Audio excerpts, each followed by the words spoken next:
Rain hammered Seoul's streets like gunfire through glass. A woman stood trembling beneath a flickering street lamp, her ex-boyfriend closing the distance behind her with that smile she'd learned to fear. Without thinking, she threw herself at the stranger leaning against the black sedan, tall, tattooed, dangerous, and whispered the words that would change everything. "Please, pretend you know me." The stranger's hand settled against her waist as cold gray eyes fixed on the man approaching through the storm. "She doesn't look like she wants to leave with you," he said quietly. That was the moment Lyra Vale discovered the man she'd just grabbed for safety was Lucien Huan, one of Seoul's most feared crime lords, and the moment Lucien Masitam Ian broke his one rule: never let anyone close enough to become a weakness. If you want to see how far a single desperate choice can take two broken people trying to outrun their pasts, stay until the end. And when you do, hit that like button and drop a comment telling me what city you're watching from. I want to see how far this story travels. Lyra's fingers had gone numb somewhere between the third block and the moment she realized Damien was following her. Not following, hunting. The rain came down in sheets that turned Seoul's midnight streets into rivers of neon and shadow, each droplet hitting her face like a small accusation. She'd left the apartment 20 minutes ago with nothing but her phone, her passport tucked inside her jacket, and the kind of fear that made breathing feel optional. Her sneakers were soaked through. Her coat clung to her shoulders like a second skin. Every sound behind her, every footstep, every car door, every distant shout sent her heart climbing into her throat. She'd planned this for weeks, waited until Damien left for his usual Thursday night poker game, grabbed what little she had left that mattered, slipped out through the service entrance of their building. But Damien wasn't at poker. Damien was 20 feet behind her, closing the gap with that easy, confident stride she used to think was charming. "Lyra." His voice cut through the rain like a blade through silk. She didn't turn around, didn't answer, just kept walking, her breath coming in short, shallow bursts that fogged the air in front of her face. The street stretched ahead. Empty storefronts, darkened windows. Nobody out in this weather except the desperate and the stupid. She qualified as both. "Lyra, come on." Damien's tone shifted into something softer, something almost hurt. "You're being dramatic. Let's just talk about this." That was the voice he used when other people were watching. The voice that made strangers think he was reasonable, that made her friends ask why she couldn't just communicate better with him. The voice that disappeared the moment doors closed and witnesses vanished. She'd learned to fear that voice more than his anger, because anger was honest. That voice was a trap. Her foot caught on uneven pavement, and she stumbled, catching herself against a storefront window. The glass was cold and slick beneath her palm.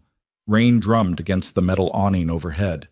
Through the downpour, she could make out the shapes of cars parked along the curb, their windows dark and empty. Except one.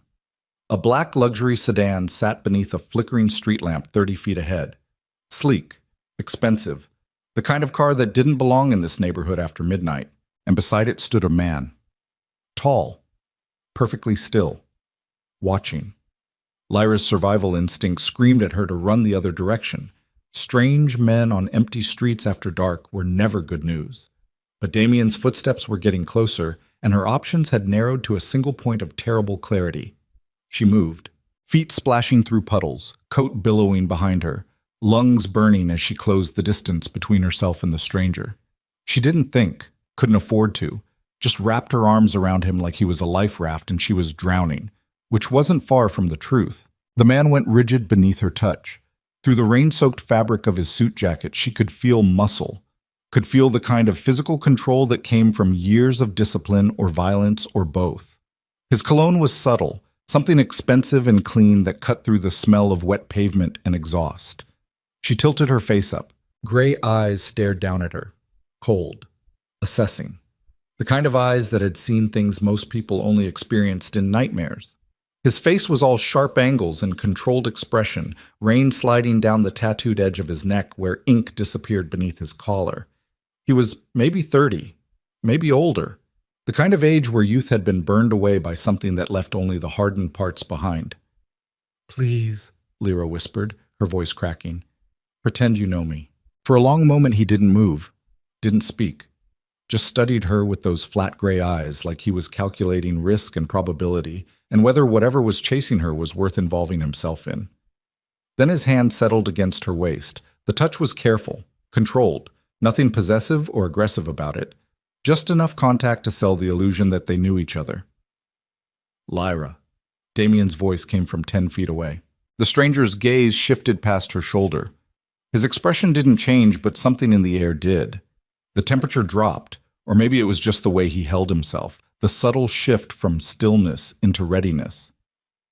"She doesn't look like she wants to leave with you," the stranger said quietly. His Korean was flawless, but carried an accent that suggested money and education and the kind of upbringing that taught you how to make threats sound like observations. Damien stopped. Lyra could feel his presence behind her like heat against her back. Could picture the expression on his face, that easy smile that never quite reached his eyes, the relaxed posture that made other people think he was harmless. "This is a misunderstanding," Damien said, switching to English with that California casual tone that made him sound reasonable. "She's my girlfriend. She gets confused sometimes. Emotional." The stranger's hand tightened fractionally against Lyra's waist. "Is that true?" he asked her. Lyra's throat closed. 2 years of conditioning screamed at her to nod, to apologize, to go back with Damien and accept whatever punishment waited for causing a scene. 2 years of being told she was dramatic, oversensitive, that nobody else would ever put up with her the way Damien did. But something about the stranger's voice, steady, neutral, offering her the choice without demanding she take it, made the words come out different. "No," she whispered. The stranger nodded once. Then he looked at Damien with an expression that would have been polite if not for the absolute absence of warmth behind it. "You heard her." Damien's smile tightened. "Look, man, I don't know who you are, but this is between me and my girlfriend." "Ex-girlfriend," the stranger corrected. "And you're still here." The threat in those 4 words was quiet, implicit, the kind of threat that didn't need volume to land. Damien's jaw worked. Lyra knew that expression. Knew it came right before his fist did, before furniture got thrown and apologies got weaponized. But something stopped him. Maybe it was the stranger's complete lack of fear. Maybe it was the way the man stood like violence was a language he spoke fluently. Maybe it was the tattoo on his neck, or the expensive car, or the 20 other subtle signals that marked him as someone you didn't fuck with on Seoul's midnight streets. "This isn't over," Damien said finally, looking at Lyra now, making sure she understood. Then he turned and walked back into the rain. Lyra didn't move.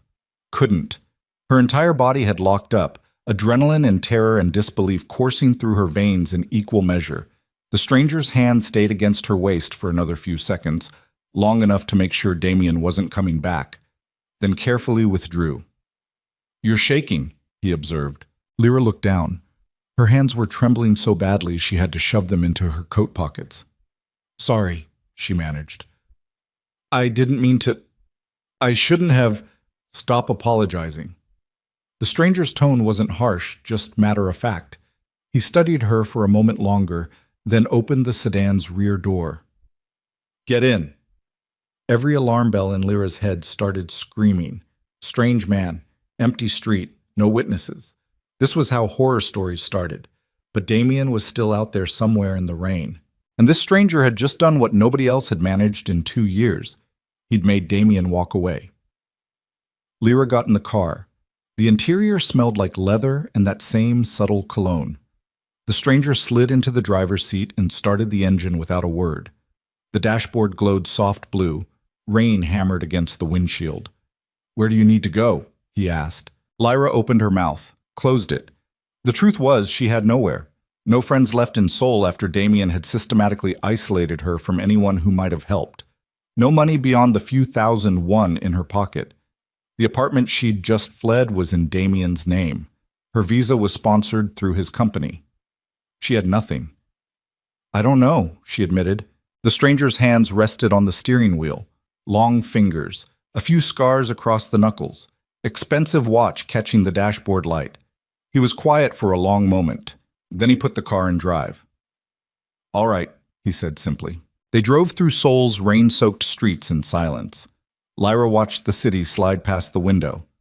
Neon signs reflected in puddles, Convenience stores glowing against the darkness, the occasional pedestrian huddled beneath umbrellas. She should have been terrified, should have demanded he let her out at the nearest police station or subway entrance. But exhaustion was setting in, the kind that came after years of holding yourself together through pure willpower. So she just sat there and let herself be driven somewhere by a stranger whose name she didn't know. The car eventually turned into an underground garage, descended several levels, and parked in a spot marked with a number Lyra didn't catch. The stranger shut off the engine and turned to face her properly for the first time. Up close, in better light, she could see the details. The tattoo on his neck was part of something larger that disappeared beneath his collar. His suit was tailored perfectly. There was a small scar through his left eyebrow that suggested old violence. "My name is Lucian Juan," he said. "You can stay here tonight.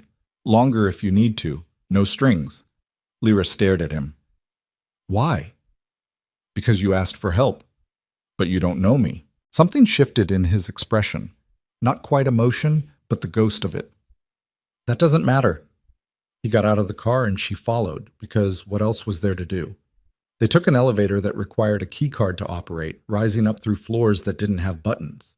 The doors opened directly into a penthouse that made Lyra's breath catch. Floor-to-ceiling windows overlooked Seoul's nighttime sprawl. The furniture was minimal and expensive. Dark leather, glass tables, art that probably cost more than she'd earned in her entire life. Everything was clean lines and controlled space, the kind of place that looked more like a photograph than somewhere people actually lived. "Guest room is through there," Lucian said, gesturing to a hallway. "Bathroom's stocked. There's food in the kitchen. Help yourself." Lyra stood dripping on his marble floor, tracking rainwater and destruction. "I don't understand." "What don't you understand?"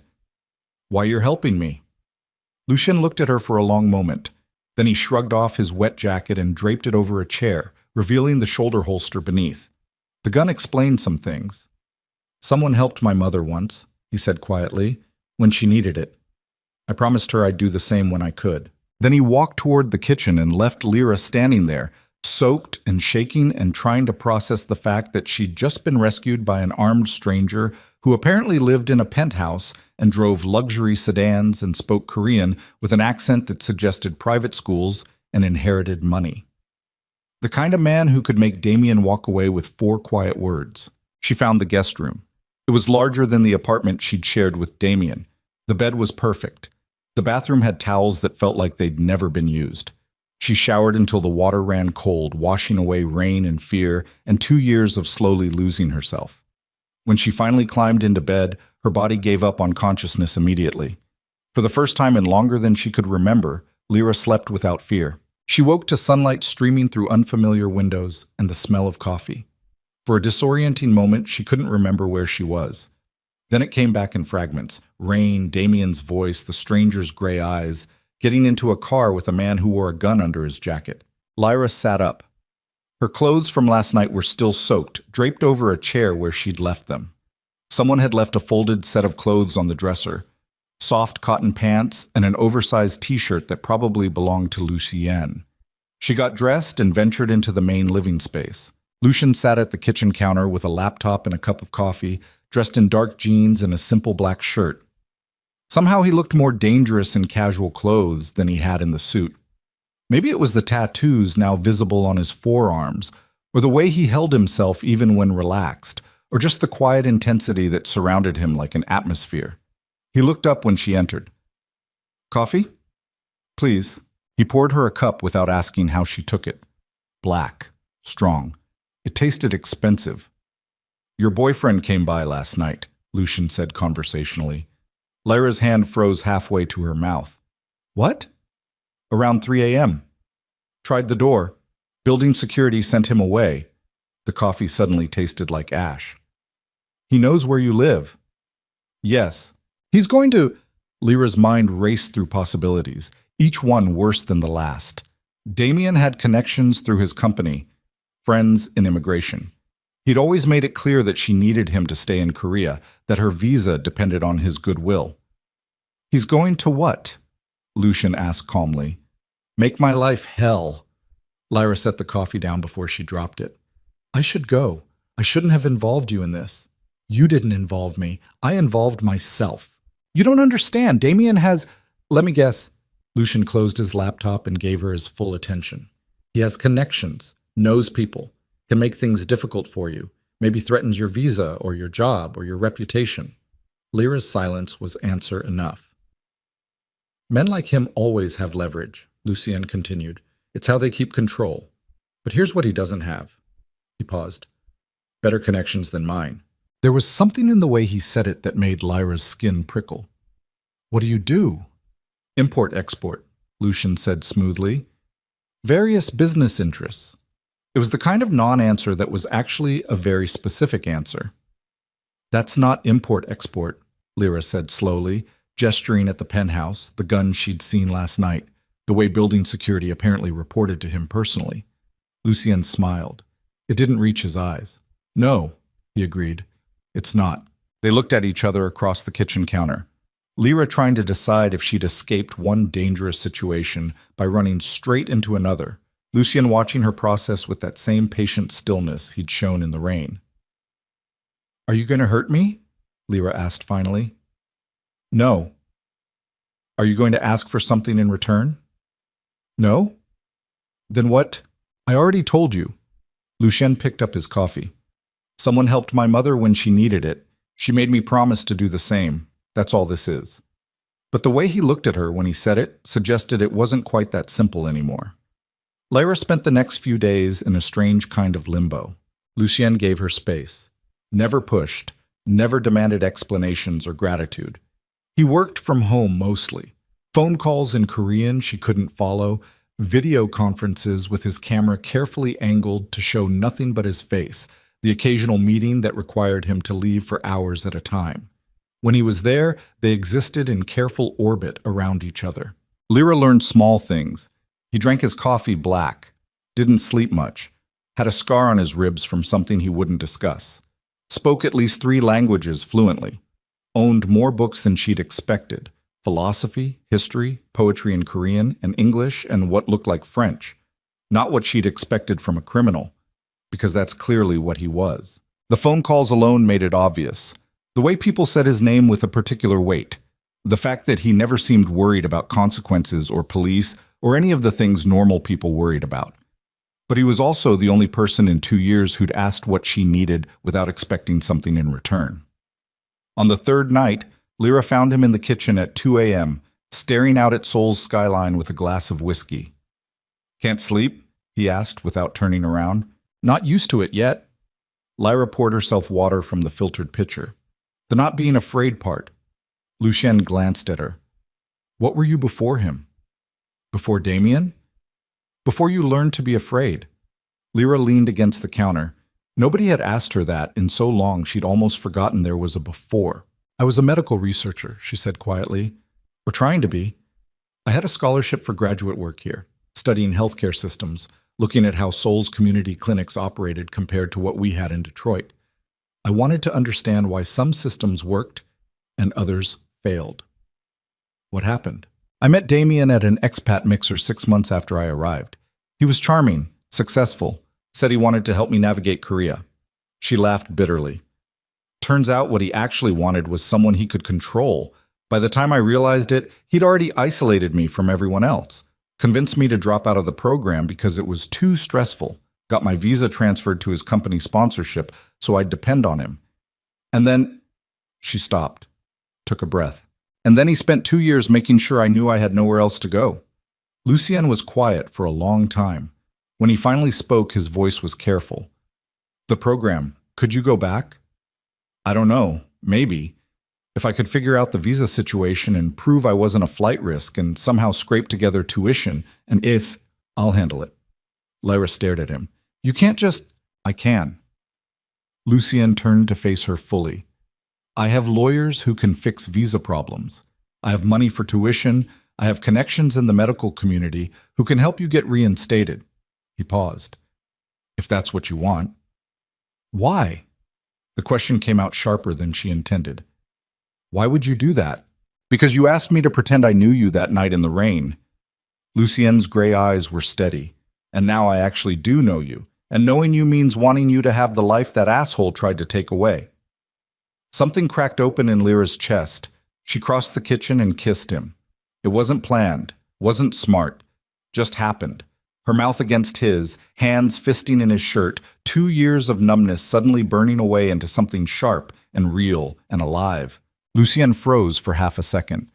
Then his hand came up to cup her face with a gentleness that made her want to cry. When they finally broke apart, both breathing hard, he pressed his forehead against hers. "That's a bad idea," he whispered. "Why?" "Because I'm not the right kind of person for you to—" "I don't care what kind of person you are." Lyra's voice was fierce. "You're the first person in 2 years who's treated me like I matter." "You do matter."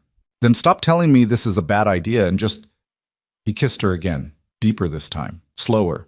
The kind of kiss that tasted like possibility and danger and choices you couldn't take back. When they finally stumbled into his bedroom, Lyra felt like she was remembering how to be a person instead of a thing that flinched. Lucien touched her like she might disappear if he wasn't careful, mapped the curves of her body with hands that knew violence but chose gentleness, made her feel safe and wanted and real in ways she'd forgotten existed. Afterward, lying tangled in his sheets while Sol's neon glow filtered through the windows, Lucien traced the line of her shoulder absently. "I should tell you something," he said quietly. "About what you do?" "Yes."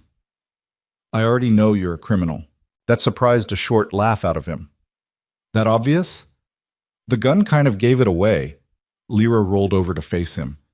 "What exactly do you—" His phone buzzed on the nightstand. Lucien's entire body went tense. He grabbed it, read the screen, and his expression shifted into something cold and focused that erased the softness from 30 seconds ago. "What's wrong?" Lyra asked. "I need to make a call." He was already getting out of bed, pulling on clothes with efficient speed. "Stay here." "Lucien, please." He looked at her. "Just stay in this room until I come back." Then he was gone, door closing behind him with a quiet click. Lyra lay there staring at the ceiling, listening to the muffled sound of Lucien's voice from somewhere else in the penthouse. The tone was clipped, angry, speaking rapid Korean she couldn't parse. Something was wrong. She got dressed and crept to the bedroom door, pressed her ear against it. "I don't care what Victor wants." "That's not my problem." "Tell him if he touches—" The words cut off. Silence. Then footsteps approaching. Lyra jumped back from the door just as it opened. Lucien stood there looking at her with an expression she couldn't read. "You didn't stay in the room." "Who's Victor?"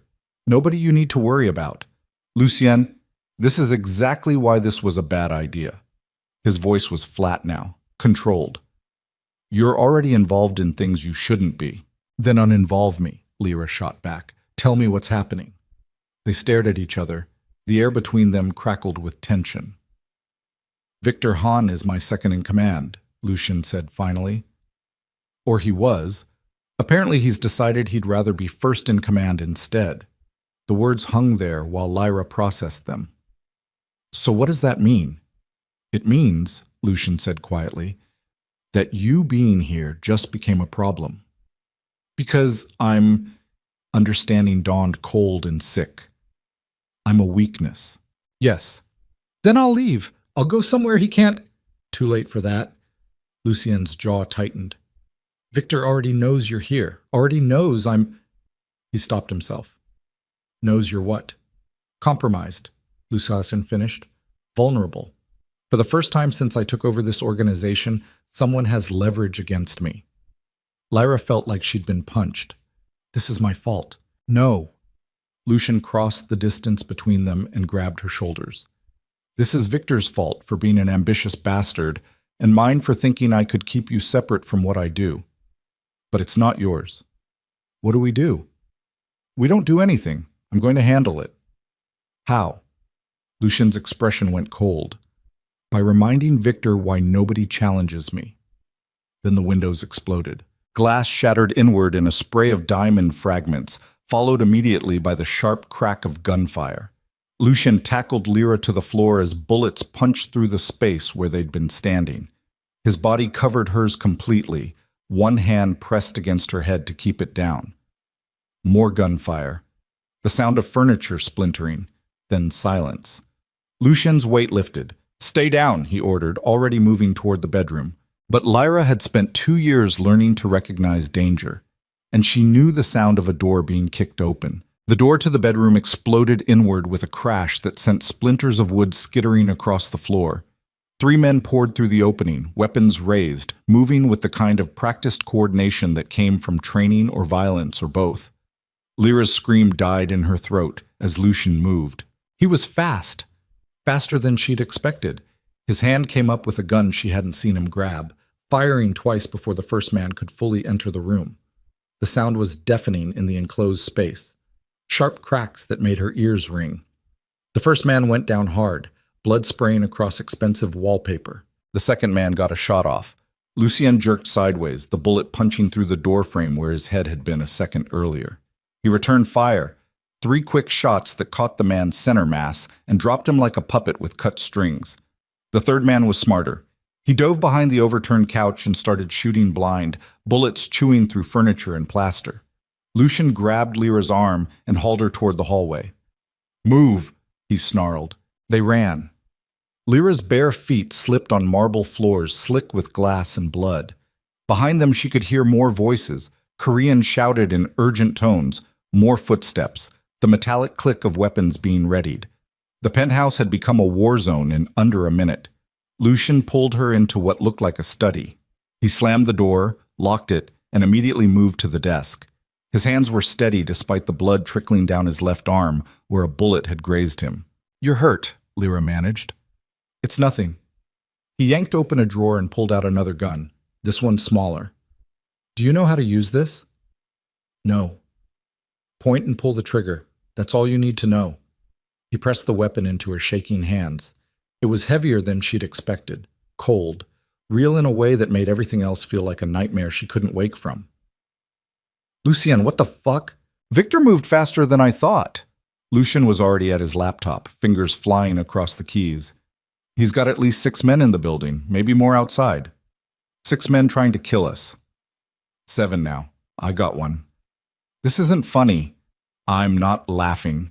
Lucian looked up at her. His gray eyes were ice. "Listen to me. There's a panic room behind the bookshelf. The code is 0814. You're going to go in there and lock it and wait until—" The door shuddered under impact. Once. Twice. Someone was kicking it. "Go," Lucian ordered. "Not without you. Lyra Smith." "I'm not fucking leaving you." Her voice came out fiercer than she'd known she could manage. "You want me in that panic room? You're coming with me." For a split second, something shifted in his expression. Surprise, maybe? Or the ghost of respect. Then the door splintered and he was moving again, firing through the gap as it opened. Someone screamed. Return fire punched through the walls, sending books tumbling from shelves. Lucien grabbed her hand and yanked her toward the bookcase. His fingers found a hidden latch and the entire thing swung inward, revealing a steel door with a keypad. He punched in numbers, 0814, and the door hissed open. They stumbled inside. The panic room was small, maybe 8 by 10 feet, lined with monitors showing security feeds from throughout the building. There were weapons mounted on one wall, medical supplies, water, and what looked like enough provisions to survive a siege. Lucien locked the door behind them. The sound of gunfire became muffled, distant. He leaned against the wall and finally let himself grimace at the wound on his arm. "Let me see," Lyra said. "I'm fine. You're bleeding all over your panic room. Let me see." He didn't argue, just shrugged out of his torn shirt while Lyra grabbed the medical kit. The bullet had carved a deep furrow through the meat of his bicep, painful but not life-threatening. Her hand shook as she cleaned it, but the movements came back from years-old training. Pack the wound, apply pressure, wrap it tight. "You've done this before," Lucien observed. "Pre-med, remember? Before I got stupid and thought love was more important than my future." "That wasn't stupid." "It got me here, didn't it? Hiding in a panic room while people try to kill us." "That's not love's fault." Lucian winced as she pulled the bandage tight. "That's my fault." Lyra's hands stilled. "How is this your fault?" "Because I should have sent you away the morning after that first night. Should have put you on a plane to Detroit or anywhere that wasn't here. But I didn't." "Because of your mother's promise?" "No." His voice went quiet. "Because I wanted you to stay." The admission hung between them in the cramped space. On the monitors, Lyra could see men moving through the penthouse. Searching, destroying, hunting. Her entire body was vibrating with adrenaline and fear, and the surreal realization that 48 hours ago, her biggest problem had been escaping an abusive boyfriend.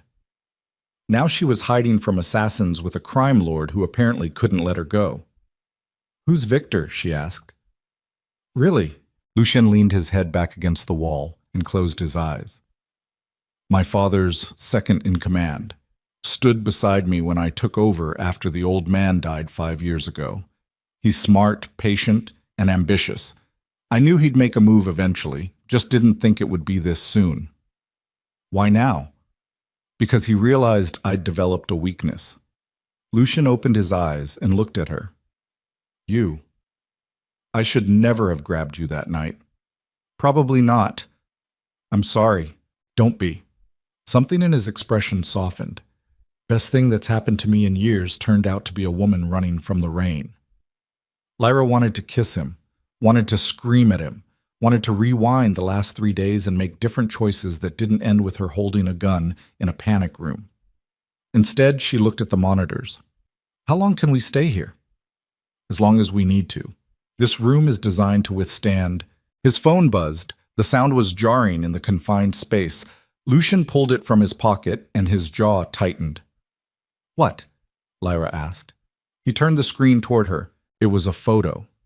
Damien, tied to a chair in what looked like a warehouse. His face was bruised, one eye swollen shut, blood crusted around his nose and mouth. Behind him stood a man in an expensive suit, Korean, maybe 40, with the kind of face that looked pleasant until you noticed the complete absence of warmth in his eyes. Victor Hahn.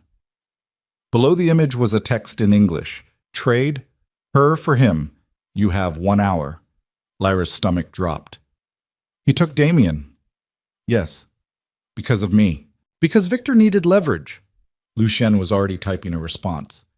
"Damien just happened to be conveniently fixated on you." "We have to. We don't have to do anything." Lyra stared at him. "That's a human being. That's the man who terrorized you for 2 years. I don't care. We can't just let Victor—" "Yes, we can." Lucien's voice was flat. "Victor will kill Damien whether we trade or not. The only question is whether he kills you too." "You don't know that. I know Victor." Lucien met her eyes. "This is what he does. He takes something you care about and uses it to make you compromise your position. Then he kills everyone anyway because leaving witnesses is bad business. I can't just—" "You can." His hand caught her chin, forced her to look at him. "Listen to me. Damien made his choices. He hurt you, controlled you, tried to destroy you. You don't owe him anything. He's gonna die. People die in this world all the time. Most of them don't deserve it. Some do. Either way, you're not responsible for saving them." The logic was cold and brutal and made perfect sense in a way that made Lyra want to vomit. "Is this what you are?" she whispered. "Someone who just lets people die?" Something flickered across Lucien's face. Hurt, maybe, or anger, or just exhaustion. "Yes," he said quietly. "That's exactly what I am. I thought you understood that." "I thought—" Lyra's voice cracked. "I don't know what I thought." They sat in silence for a long moment. On the monitors, Victor's men were ransacking the penthouse, destroying everything, looking for the panic room entrance they'd never find. Lucien's phone buzzed again. This time, it was a video.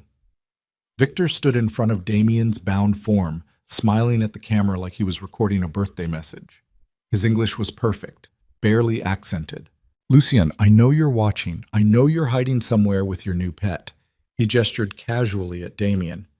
"This one's been telling me interesting things about how you intervened in their relationship, about how protective you've become. Very unlike you." Victor walked closer to Damien, pulled out a knife. The blade caught the warehouse lighting.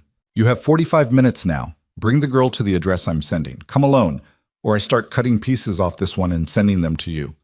The video ended. Lyra's hands were shaking. "We have to—" "No." "Lucien." I said no. His voice was hard now, the softness from earlier completely gone. "Victor wants you because he knows killing you is the fastest way to make me act stupid, and if I act stupid, I die. And if I die, he takes over an organization that runs half the underground economy in Seoul. That's thousands of lives affected, dozens of territories destabilized, and a power vacuum that will drown this city in blood. So one life doesn't matter against thousands. In this world? No, it doesn't. Lyra looked at him.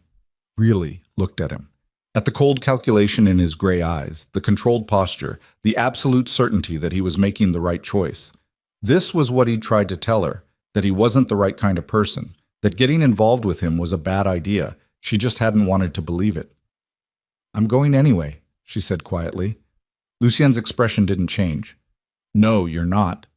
You can't stop me. I can lock you in here. Then Victor wins."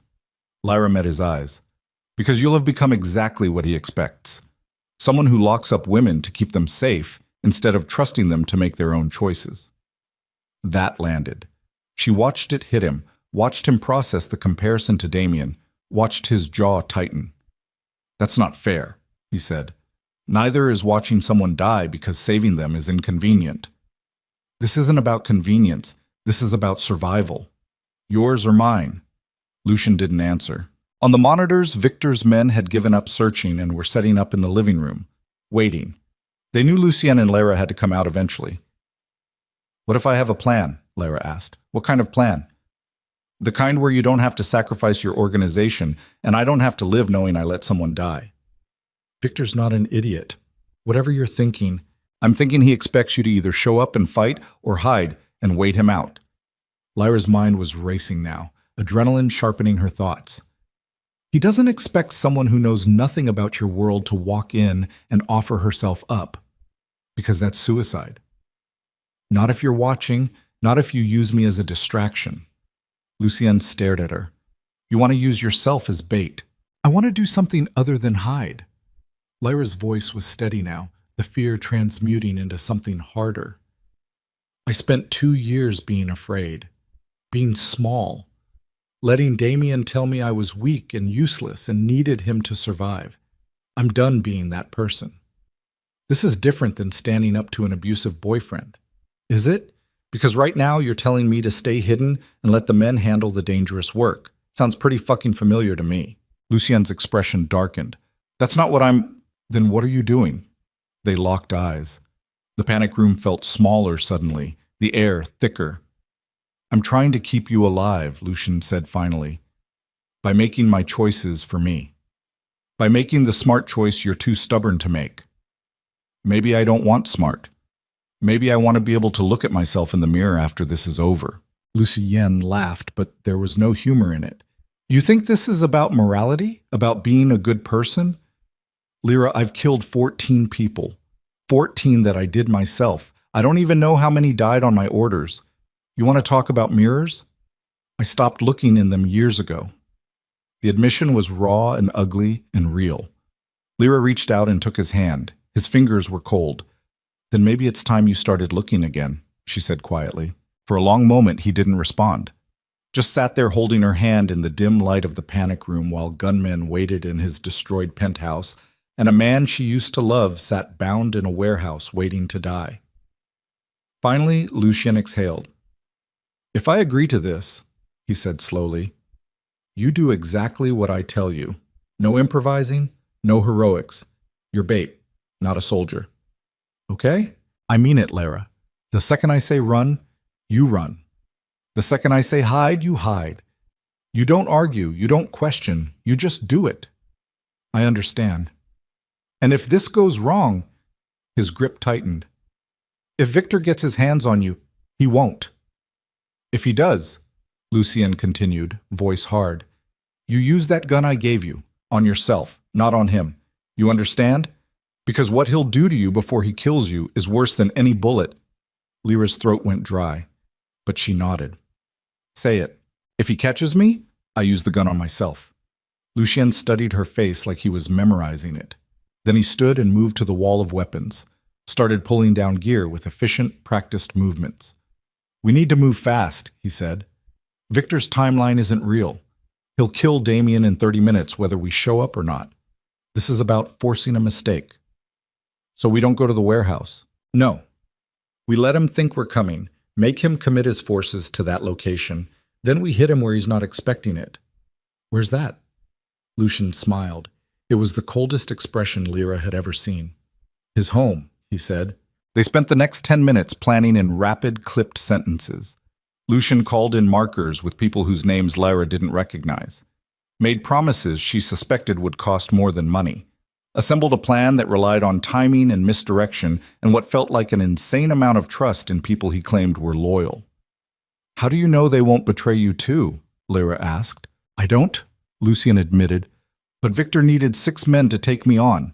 That means he couldn't convince the other 20 to join him. Some of those are afraid. Some are opportunists waiting to see who wins. But a few are actually loyal. Why? Because I pay better than my father did. Because I don't kill on impulse. Because I keep my word. He checked the magazine on his gun. In this world, that actually means something. The plan was simple in concept, horrifying in execution. Lyra would call Victor directly and offer to turn herself in, say she'd escaped from Lucien, that she was done being used as a pawn, that she'd surrender if he guaranteed Damien's safety. The story had to sell. Panicked, emotional, desperate. Meanwhile, Lucien would take 2 of his most trusted men and hit Victor's apartment across the city. Not to kill him, Victor wouldn't be there, but to grab his sister. He has a sister? Lyra asked. Half-sister, university student. Doesn't know what Victor does. Lucien's voice was flat. She's innocent, and she's the only thing Victor actually cares about. So we're kidnapping an innocent girl. We're creating leverage. That's the same thing. Yes, Lucian said. It is. You want to back out now? Lyra thought about it. About innocent people being dragged into violence they didn't earn. About becoming complicit in the exact kind of brutality she'd spent years trying to escape. But she also thought about Damien, tied to a chair, waiting to die because she'd asked a stranger for help. No, she said. Let's do it. Lucian made 3 more calls, gave orders in Korean that sounded like death sentences. Then he turned to Lyra. You ready? No. Good. People who think they're ready get killed. He handed her a phone, a burner, not his regular device. Victor's number is programmed in. When you call, you're going to sound terrified, desperate, like you'll do anything to make this stop. That won't be hard. Remember, you escaped through the panic room's secondary exit after I passed out from the gunshot wound. You've been running through the city for the last hour. You saw the video. You're horrified. You just want this to be over. What if he doesn't believe me? He will, because you showing up alone is exactly what his ego wants. Lucien's expression was grim. Victor thinks women are weaknesses, resources to exploit. He won't suspect you have your own plan because in his mind, women don't make plans. Sounds like a lovely person. Most criminals aren't. Lucian checked his watch. We move in 5 minutes. Once you make the call, we're committed. No going back. Those 5 minutes felt both infinite and instantaneous. Lyra stood in the panic room trying to calm her breathing while Lucien finalized details with his team. The monitors showed Victor's men still waiting in the destroyed penthouse. Patient, professional, the kind of patience that came from experience. They'll hear us leave, Lyra said. No, they won't. The secondary exit leads to the building's maintenance level. We'll be 3 floors down before they realize we're gone. And then? Then we split up. You take a car to the meeting point Victor gives you. I take my team to his sister's apartment. We grab her, I call Victor, and we negotiate a trade. His sister and Damien for you and safe passage out of Seoul. He'll never agree to that. He won't have a choice. Not if he wants his sister alive. Lyra looked at him. Would you actually kill her? If he refused? Lucian didn't answer immediately. When he did, his voice was quiet. I don't know, he admitted. I've never had to find out. The honesty was somehow worse than a lie would have been. Time, Lucian said. They moved. The secondary exit was hidden behind a false panel in the panic room's back wall. It opened onto a narrow maintenance corridor that smelled like dust and old concrete. Lucian led the way with a gun in one hand and a phone in the other, moving fast but controlled through the darkness. They descended 3 flights of service stairs, emerging in a parking garage Lyra didn't recognize. 2 cars waited, a nondescript sedan and a black SUV. 2 men stood beside them, both armed, both watching Lucian with expressions Lyra couldn't read. "This is Lyra," Lucian said in English. "She's under my protection. Anyone touches her, I'll kill them myself." The two men nodded. Neither looked surprised. "Jinho will drive you to the location Victor gives you," Lucian continued, gesturing to the younger of the two men. "Sung-min is with me. You follow Jinho's instructions exactly. You understand?" "Yes," Lyra said. Lucian turned to her. For a moment, his cold, controlled mask slipped, and she saw the fear underneath. "Don't die," he said quietly. "You either." He kissed her then, hard and desperate and tasting like goodbye. Then he pulled away, climbed into the SUV with Sung-min, and drove into the Seoul night without looking back. Jinho opened the sedan's passenger door. "We should go." Lyra got in. Her hands were shaking as she picked up the burner phone. Victor's number glowed on the screen. One call. That's all it would take to set everything in motion. She pressed dial. The phone rang twice before Victor answered. "Well," he said pleasantly, "this is unexpected." "I want to make a deal," Lyra said. Her voice cracked perfectly, fear and exhaustion bleeding through. Not hard to fake when it was mostly real. "What kind of deal?" "You let Damien go. I'll turn myself in. No more running, no more hiding. Just let him go." Victor laughed. "And why would I do that?" "Because I know you don't actually want him. You want to hurt Lucian. And the best way to hurt Lucian is through me." Lyra let her voice drop to a whisper. "He's unconscious. The gunshot wound got infected. I used the panic room's medical supplies, but it's not enough. He's dying and I can't watch him die because of me." Silence on the other end. Calculating silence. "Where are you?" Victor asked. "I don't know. Some parking garage. I ran after we got separated." "You ran from Lucian Huan's panic room." There was a second exit. "He passed out and I panicked and I need this to stop." More silence. Lyra held her breath. "Send me your location," Victor said finally. "I'll send a car." "No, I'll meet you. Just tell me where." "Why?" "Because I don't trust you not to just shoot me the second I get in a car with your men." Lyra let genuine fear bleed into her voice. "I want to see Damien first. I want to know he's alive. Then I'll surrender." Victor was quiet for a long moment. When he spoke again, there was something new in his voice. Respect, maybe. Or amusement. "You're smarter than you look," he said. "All right, there's a restaurant in Gangnam. The Golden Phoenix, top floor. Come alone. You have 30 minutes. The line went dead. Lyra looked at Jinho. "The Golden Phoenix in Gangnam." He nodded and started driving. They moved through Seoul's midnight streets in silence. Lyra watched the city slide past. Neon signs and dark alleys, late-night restaurants, and empty parks. Somewhere out there, Lucian was breaking into Victor's sister's apartment, committing violence against an innocent person to save someone who probably didn't deserve saving. This was the world she'd stepped into. The world where people like Lucian made impossible choices and lived with them. She wondered if she'd be able to live with hers. "You should know something," Jinho said suddenly. His English was careful, accented. "Boss never lets anyone close, not in 5 years. Then you show up and he breaks every rule he has." "I'm not sure that's a compliment." "It's not." Jinho glanced at her.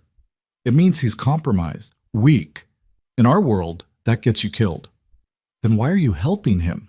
"Because he's still better than Victor." Jinho's hands tightened on the wheel. "Victor enjoys the violence. Boss just accepts it as necessary. That's the difference."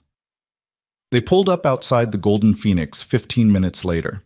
It was an upscale restaurant in one of Gangnam's expensive districts, the kind of place where criminals and businessmen sat at adjacent tables and nobody asked questions. "He'll have men inside," Jinho said. "At least 4, maybe more. They won't kill you immediately. Victor wants to gloat first." Comforting. "Boss will call when he has the sister. When he does, you tell Victor. That's when things get dangerous." "They're not dangerous now?" Jinho almost smiled. "Now you're just bait. After the call, you're a liability." Lyra got out of the car. Her legs felt unsteady. The gun Lucian had given her was a small, hard weight against the small of her back, hidden beneath her jacket. She walked into the Golden Phoenix. The restaurant was quiet this time of night. A few late diners lingering over expensive wine, soft jazz playing through hidden speakers. A hostess approached with a professional smile that didn't reach her eyes. "Reservation name?" she asked in Korean. "Victor sent me," Lyra said in English. The hostess's smile never wavered. "Top floor, private room. You'll find it." Lyra took the elevator up. Her reflection stared back from the mirrored walls, exhausted, terrified, trying to look brave. She looked like exactly what she was, a woman in way over her head, playing at being dangerous. The elevator doors opened onto a hallway. One door stood ajar at the far end. Lyra walked toward it. Inside was a private dining room with floor-to-ceiling windows overlooking Seoul's glittering sprawl. Victor Hahn sat at a table in the center, perfectly composed in his expensive suit. Damien was in a chair beside him, still bound, still bloody, but alive and conscious. 4 armed men stood at intervals around the room. Victor smiled as Lyra entered.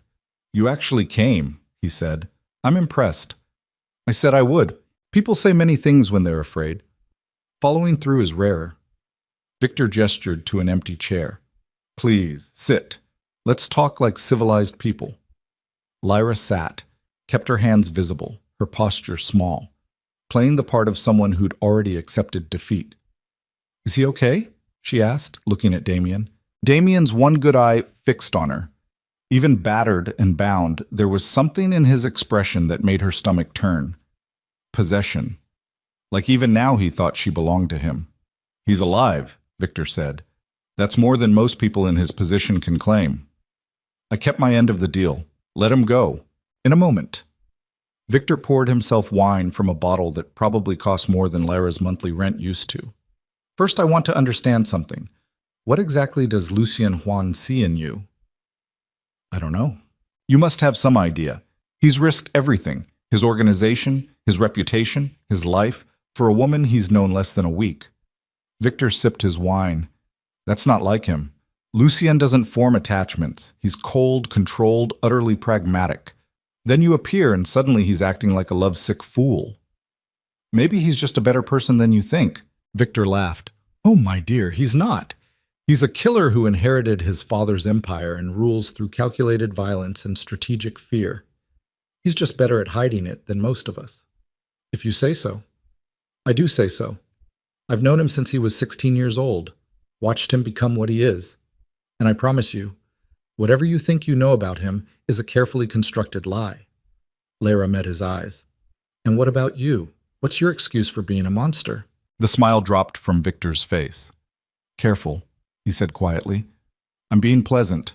Don't make me reconsider." Lyra's phone buzzed in her pocket. Victor's eyes narrowed.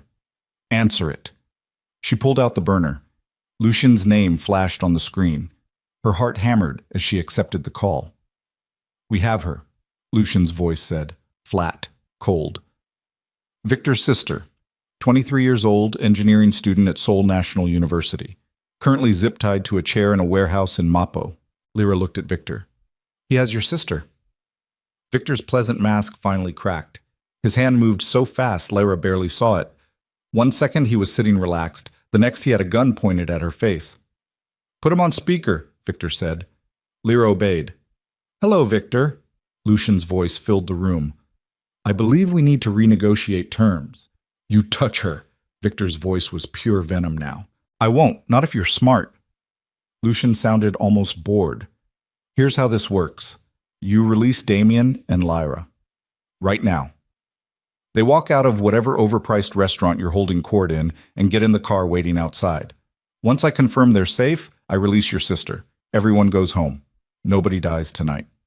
And if I refuse, then your sister learns exactly what her beloved brother does for a living, right before she stops breathing." Silence. Deadly, absolute silence. Victor's gun never wavered from Lyra's face. "You wouldn't," Victor said finally. "You have rules, lines you don't cross." "I had rules," Lucien corrected. "Then you kicked in my door and tried to kill the only person I've cared about in 5 years. So congratulations, Victor. You successfully made me stop giving a fuck." Victor's finger tightened on the trigger, and Lyra realized with absolute clarity that he was going to shoot her anyway, that this had always been how it would end. She dove sideways as the gun went off. The bullet punched through the space where Lyra's head had been a heartbeat earlier, shattering the window behind her into a spiderweb of cracks. She hit the floor hard, shoulder screaming as she rolled behind an overturned chair. Victor's gun tracked her movement, firing twice more, wood splinters exploding where her body had just been. Then the room erupted into chaos. The door burst open and Jinho came through firing, catching one of Victor's men in the chest before diving behind the serving table. Return fire chewed through expensive furniture and decorative paintings. Damien screamed something incoherent from his chair, still bound, unable to move as bullets flew around him. Lyra's hand found the gun at the small of her back. She'd never fired a weapon before. Didn't know if she could make herself pull the trigger on another human being. Victor solved that problem by shooting at her again. She fired back. 3 quick shots that went wide but forced him to duck behind the table. The recoil nearly tore the gun from her grip. Her ears rang from the enclosed space gunfire. "Lyra!" Jinho's voice cut through the noise.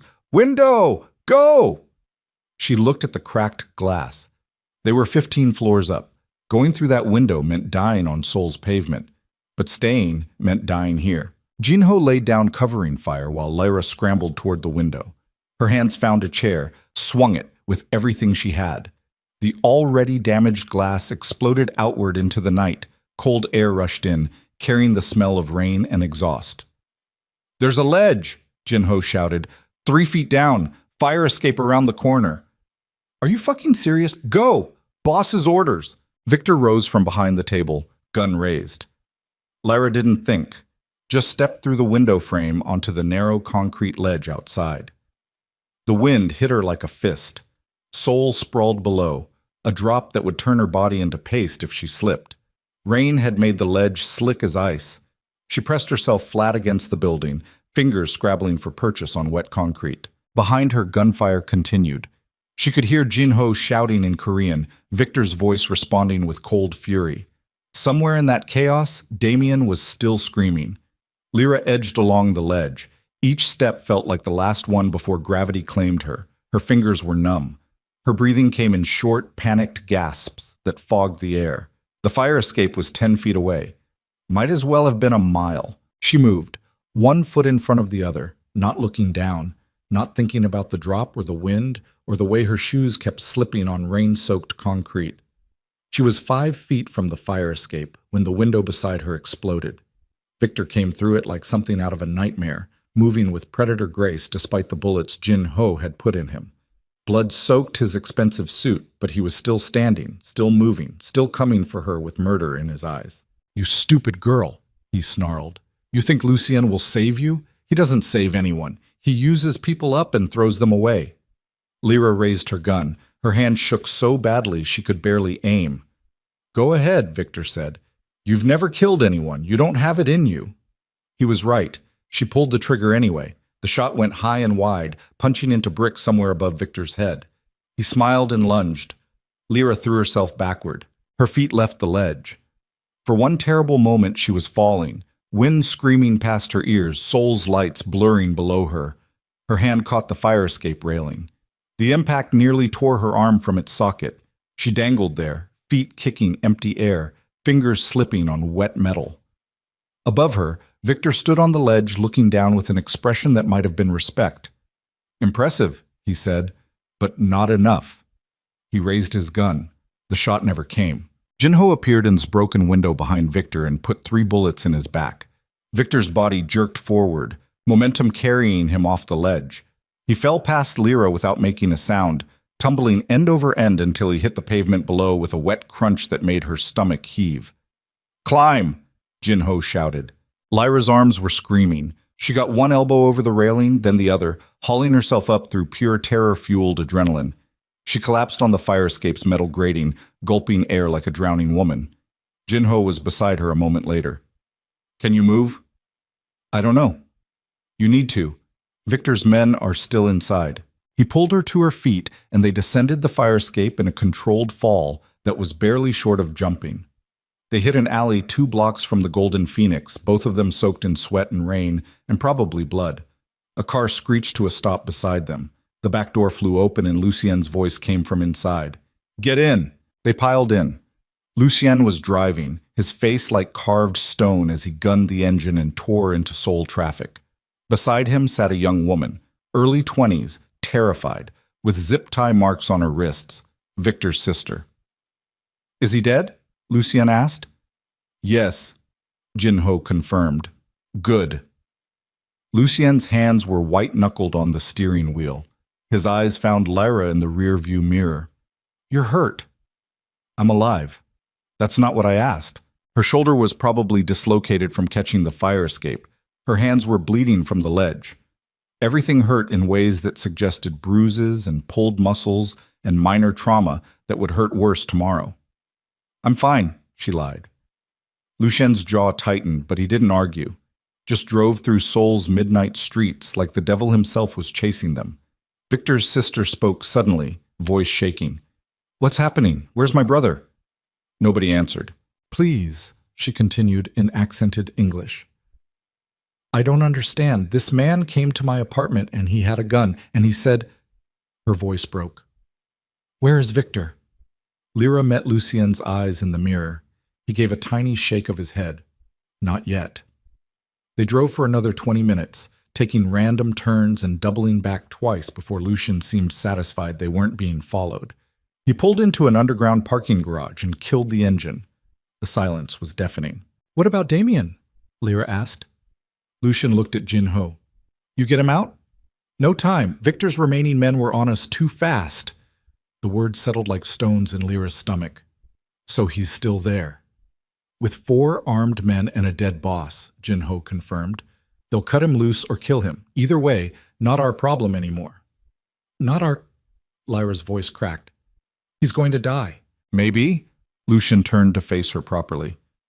"Or maybe Victor's men will realize they just lost their meal ticket and decide keeping a hostage alive is bad business. Either way, we can't go back." "Because it's too dangerous." "Because it's suicide." Lucien's voice was flat. "Victor's dead, but his organization isn't. The second they find his body, every man he had on payroll will be hunting us. Going back for Damien means walking into a kill box." "So we just leave him?" "Yes." Lyra stared at him. At the cold calculation in his eyes, the absolute certainty that he was making the right choice. This was what Jin-ho had tried to warn her about. This was what Lucien had tried to tell her from the beginning. In his world, people were resources, variables in an equation, and Damien's life didn't balance against the risk of going back. "I can't accept that," Lyra said quietly. "You don't have a choice." "There's always a choice." "Not in this world?" Lucien's expression was stone. "You made your play. You rolled the dice. It didn't work out. That's how this goes. For you, maybe, not for me." "Then what do you want to do? Go back alone? Storm the Golden Phoenix with a gun you barely know how to use? Get yourself killed trying to save a man who spent 2 years destroying you? At least I'd be able to live with myself after." That landed. She watched it hit him, watched something flicker across his face, hurt or anger or just exhaustion. "You think I can live with myself?" Lucien asked. "You think I sleep well at night knowing all the choices I've made?" "I think you've gotten good at justifying them." "That's not fair. Neither is this." Lyra gestured at Victor's sister, at Jin-ho, at the car in the parking garage, and the entire situation. "We kidnapped an innocent woman. We started a war. We got Victor killed. And for what? So I could escape an abusive boyfriend?" "So you could survive," Lucien corrected. "That's what this was about. Survival. At what cost?" "Whatever it takes." Lyra looked at him, really looked at him, at the scars and the tattoos and the absolute absence of doubt in his expression. This was who Lucien Huan was. Not the man who'd held her gently in the night, or listened to her stories about Detroit, or promised to help her rebuild her life. This was the crime lord who ruled through calculated violence and strategic fear, and she'd been naive enough to think love could change that. "I need air," she said. She got out of the car before Lucien could stop her, walking toward the parking garage's exit. Her legs felt unsteady. Everything felt unsteady. Behind her, she heard Jin-ho say something in Korean. Lucien's response was too quiet to catch. Lyra made it to the garage entrance before her knees gave out. She sat on the concrete, back against the wall, trying to process everything that had happened in the last 3 hours. The gunfight, the ledge, Victor falling, Damien still trapped. Her hands were shaking again. Footsteps approached. Lucien sat down beside her without asking permission. For a long time, neither of them spoke. "My mother died when I was 17, he said finally. Cancer. The kind that takes its time. The kind where you watch someone you love disappear piece by piece until there's nothing left but pain." Lyra stayed quiet. "She made me promise something before she died," Lucien continued. "Said that when someone reaches for help, you don't turn away. Doesn't matter who they are or what it costs. You help because that's what separates people from monsters." Sounds like a good woman. She was. Better than my father ever deserved. Better than I deserved. His voice was rough now. "I've tried to keep that promise. For 15 years I've tried, but every time I help someone it costs something. Tonight it cost Victor's life and his sister's innocence and Damien's freedom. Maybe his life too." "So what are you saying?" "I'm saying I don't know how to do this anymore." Lucien looked at her. "I don't know how to be the person my mother wanted me to be while surviving in the world my father left me. Those two things don't fit together. Maybe they're not supposed to. Then what am I supposed to do?" Lyra didn't have an answer. They sat in silence while Seoul's distant traffic hummed beyond the parking garage. Victor's sister was crying softly in the car. Jin-ho was making quiet phone calls, probably arranging their next move. Everything had gone so wrong, so fast. "I need to tell you something," Lucien said. "About tonight." Something in his tone made Lyra's stomach clench. "What?" "Victor wasn't working alone." "What do you mean?" "I mean, someone inside my organization has been feeding him information." Lucien's hands curled into fists. That's how he knew about the panic room's location, how he knew which building security to bribe, how he knew exactly when to move. "You have a traitor." "Yes." "Do you know who?" Lucien was quiet for a long moment. When he spoke, his voice was barely above a whisper. "I have suspicions." "Tell me." "Not yet. Not until I'm sure." But there was something in his expression that made Lyra's blood run cold, a weight behind his eyes that suggested the betrayal wasn't just tactical, it was personal. Her phone buzzed. Not the burner, her real phone, the one she hadn't looked at in days. She pulled it out and her heart stopped. The screen showed a text from an unknown number. It was a video file. She pressed play. The footage was grainy, clearly from a security camera. It showed a parking garage, not the one they were in now, but one she recognized. The garage beneath Lucien's building, 2 nights ago. In the video, a figure approached Lucien's car. The angle was bad, but the body language was clear. They were placing something underneath. A tracker, probably. The figure turned slightly as they worked. Lyra's breath caught. It was Jin-ho. She looked up. Jin-ho stood 20 feet away with his back to them, still on his phone. Still making calls. Still playing the loyal soldier. "Lucien," Lyra whispered. He looked at her phone, watched the video. She saw the moment understanding hit him. The way his entire body went rigid. The way his hand drifted toward the gun under his jacket. "How long have you had this?" he asked quietly. "It just came. I don't know who sent it." "When was it filmed?" 2 nights ago, right after we—" Lyra stopped. "Right after we slept together, right after everything changed." Lucien stood slowly. His expression had gone completely blank, which was somehow more terrifying than anger would have been. "Stay here," he said. "Lucien, wait." But he was already walking toward Jin-ho. Jin-ho turned as Lucien approached, smiled, said something in Korean that sounded casual, friendly. Lucien shot him. The sound echoed through the parking garage like a thunderclap. Jin-ho went down hard, blood spreading across the concrete. Not dead. Lucien had aimed for the leg, but screaming. Victor's sister screamed too. Lucien stood over Jin-ho with the gun pointed at his head and spoke in English so Lyra could understand. "How long?" Jin-ho's face was twisted in pain. "Boss, don't lie to me." Lucien's voice was ice. "I just watched you plant a tracker on my car. So I'm going to ask you one more time. How long have you been working with Victor? 6 months, Jinho gasped. Since he first approached me. He offered triple what you pay. Said when he took over I'd be his second. Why did you help me tonight then? Because Victor was supposed to kill you at the restaurant, not her. When that failed, I was supposed to finish the job here. Jinho laughed bitterly. But I waited too long, got soft, and now…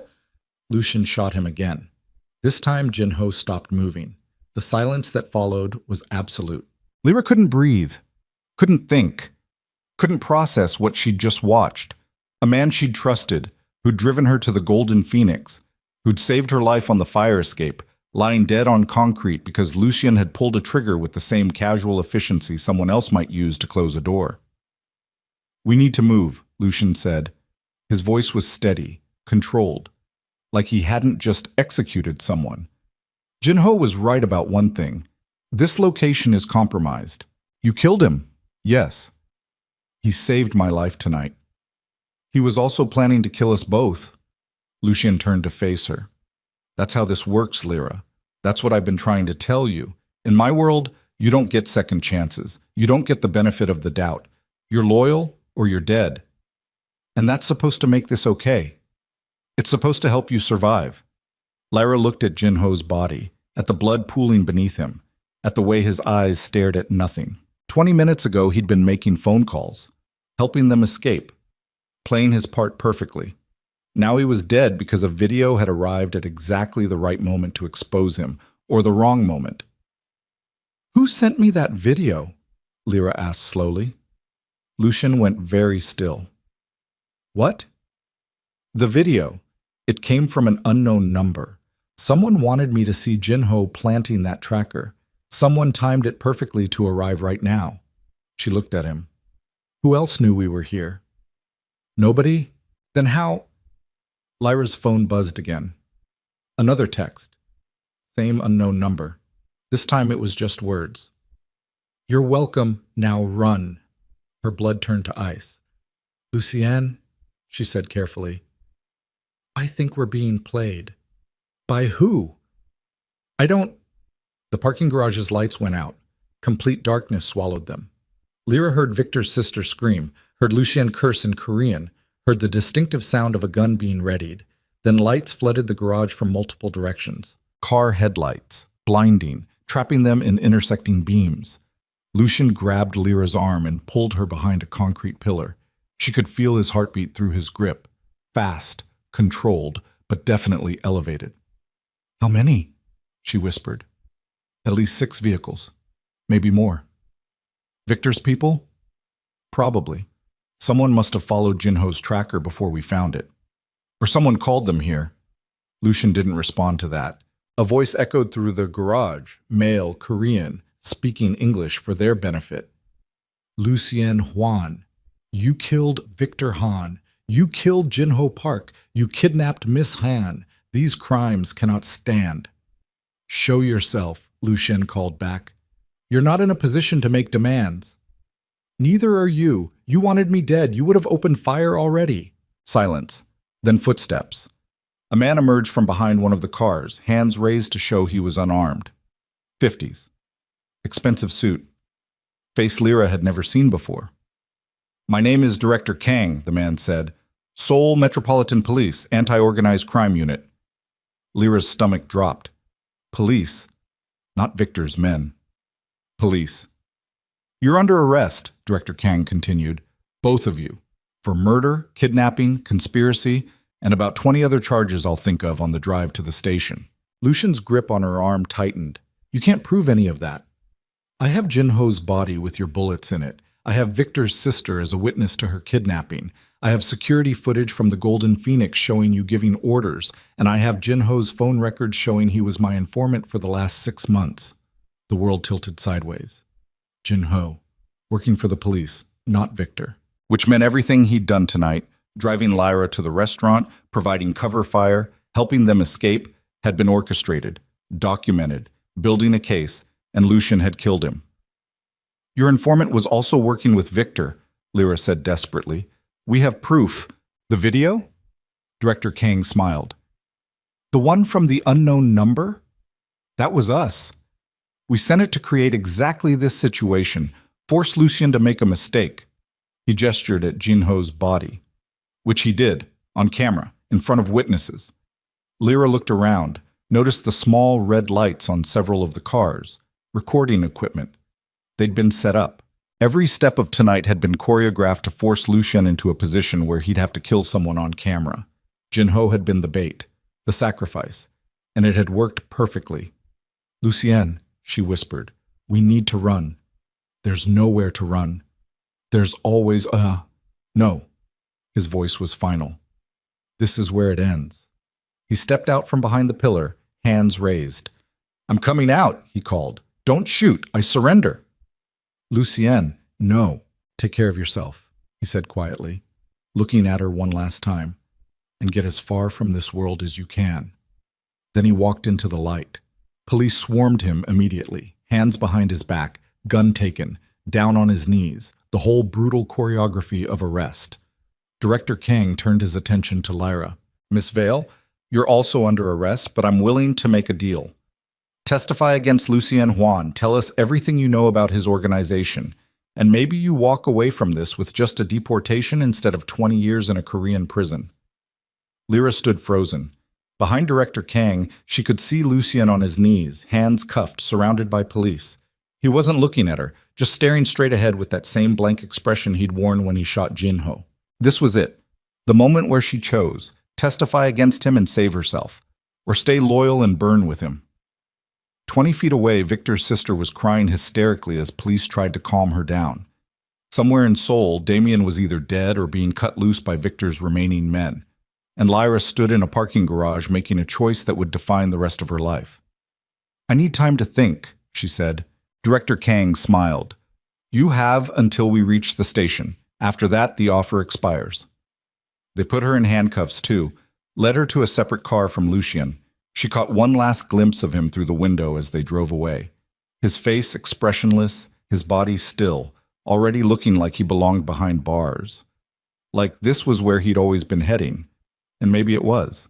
Maybe people like Lucien didn't get happy endings. Maybe the world didn't work that way. Maybe the best you could hope for was surviving long enough to regret all the choices that brought you here. Lyra leaned her head against the cold car window and watched Seoul blur past. Somewhere in this city was the woman she used to be. The medical researcher who wanted to understand broken systems.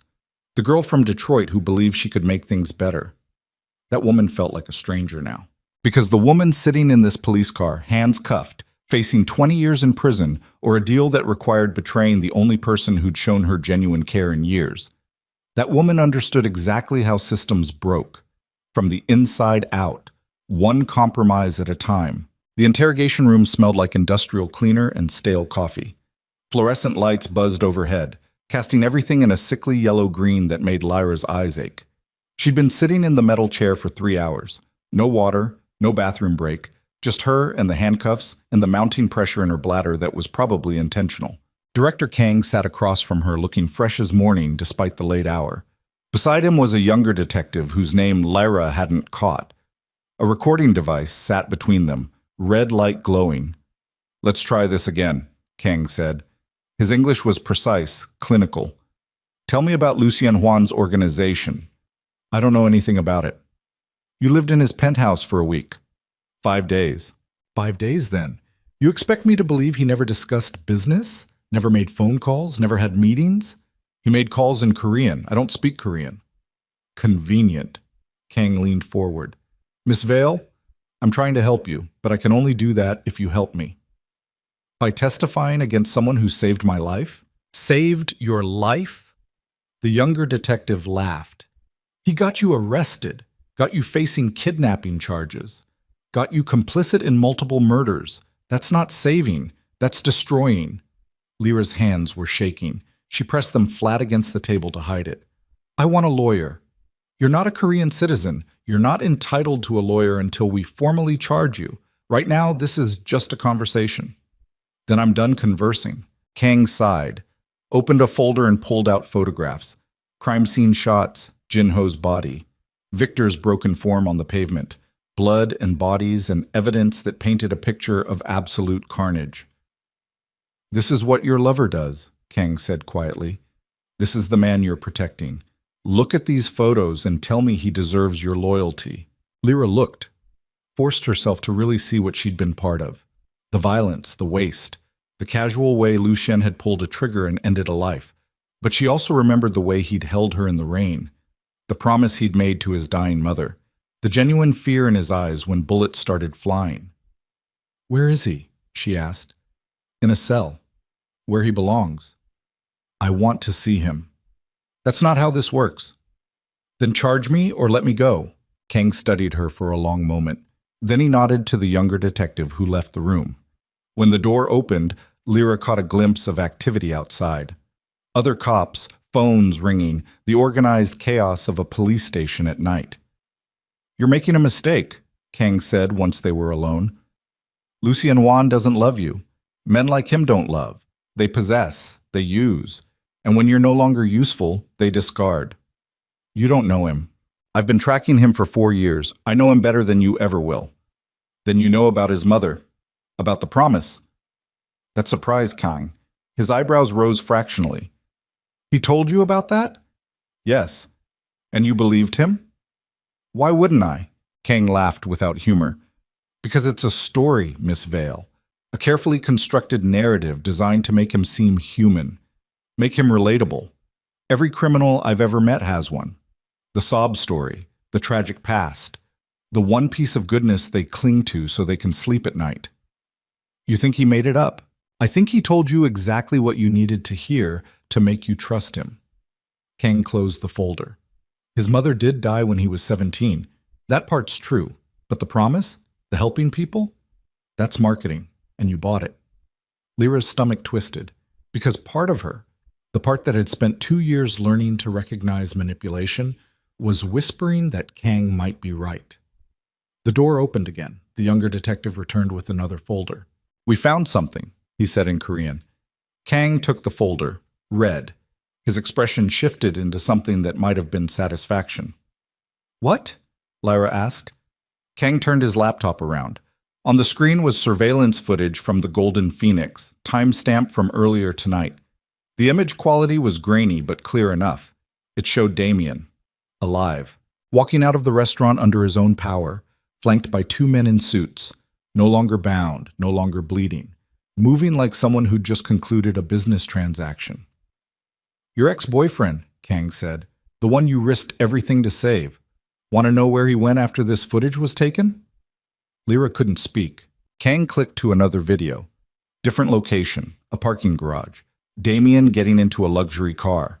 And standing beside that car, holding the door open like a chauffeur, another man in a suit, older, Korean. The frame shifted and Lyra's breath stopped. It was the same garage from the video Jin-ho had planted the tracker in. Same angle, same camera, which meant whoever had sent her that video had access to all the building's security footage, including footage they'd deliberately withheld until now. "Damien Cross has been working with us for 6 weeks, Kang said quietly, ever since we approached him about his visa violations.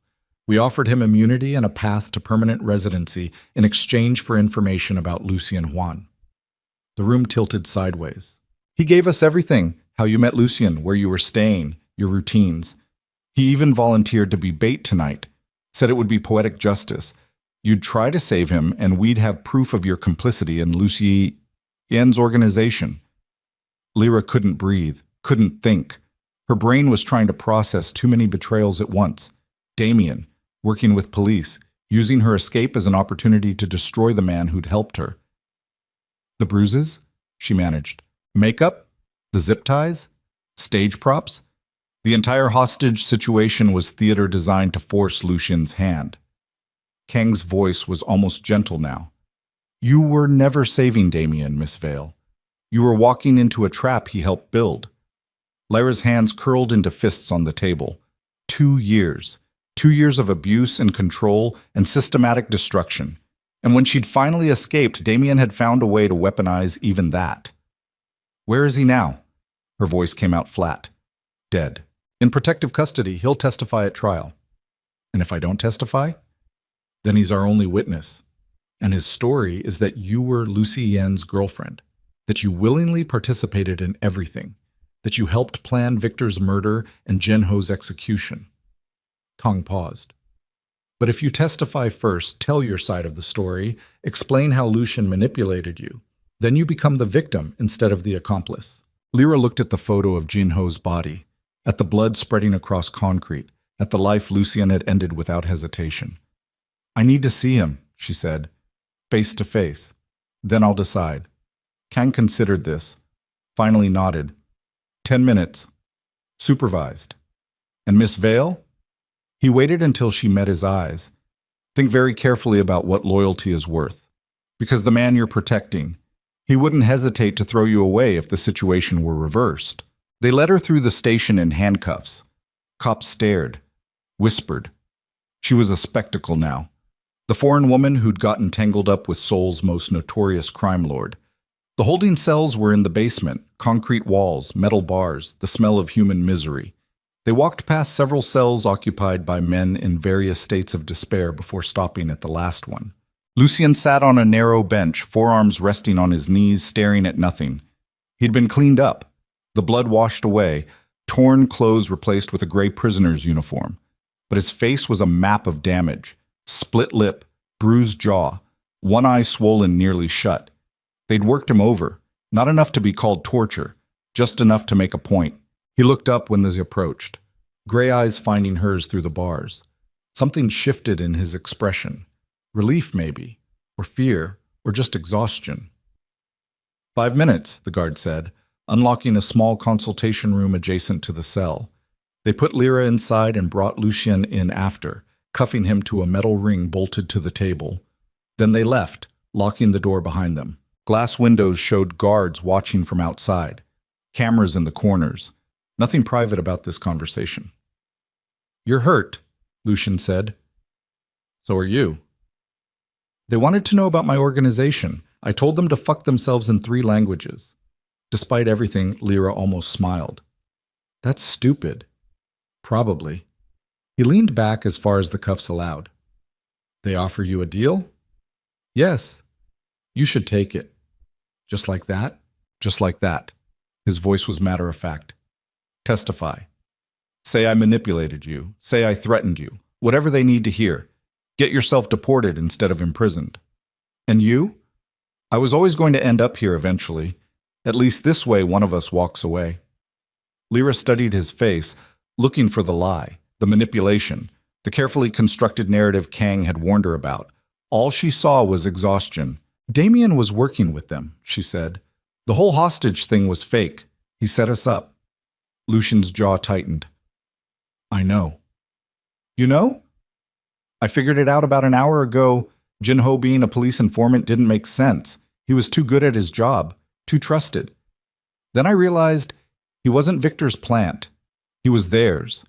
And the only way they knew to target you specifically was if someone gave them the information. So you knew I walked into a trap. Not until it was too late. You could have told me. When? While we were running for our lives? While you were hanging off a fire escape? While I was shooting a man I'd trusted for 3 years? His voice cracked slightly. There wasn't a good time for that conversation. Lyra's anger deflated slightly. Because he was right.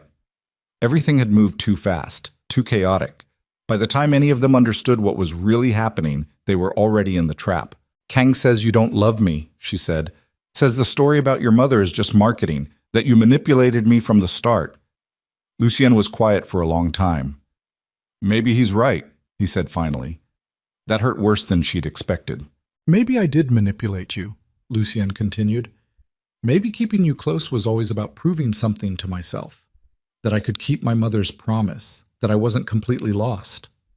He looked at her. But the part where I fell in love with you, that wasn't strategy. That was just stupid. Why stupid?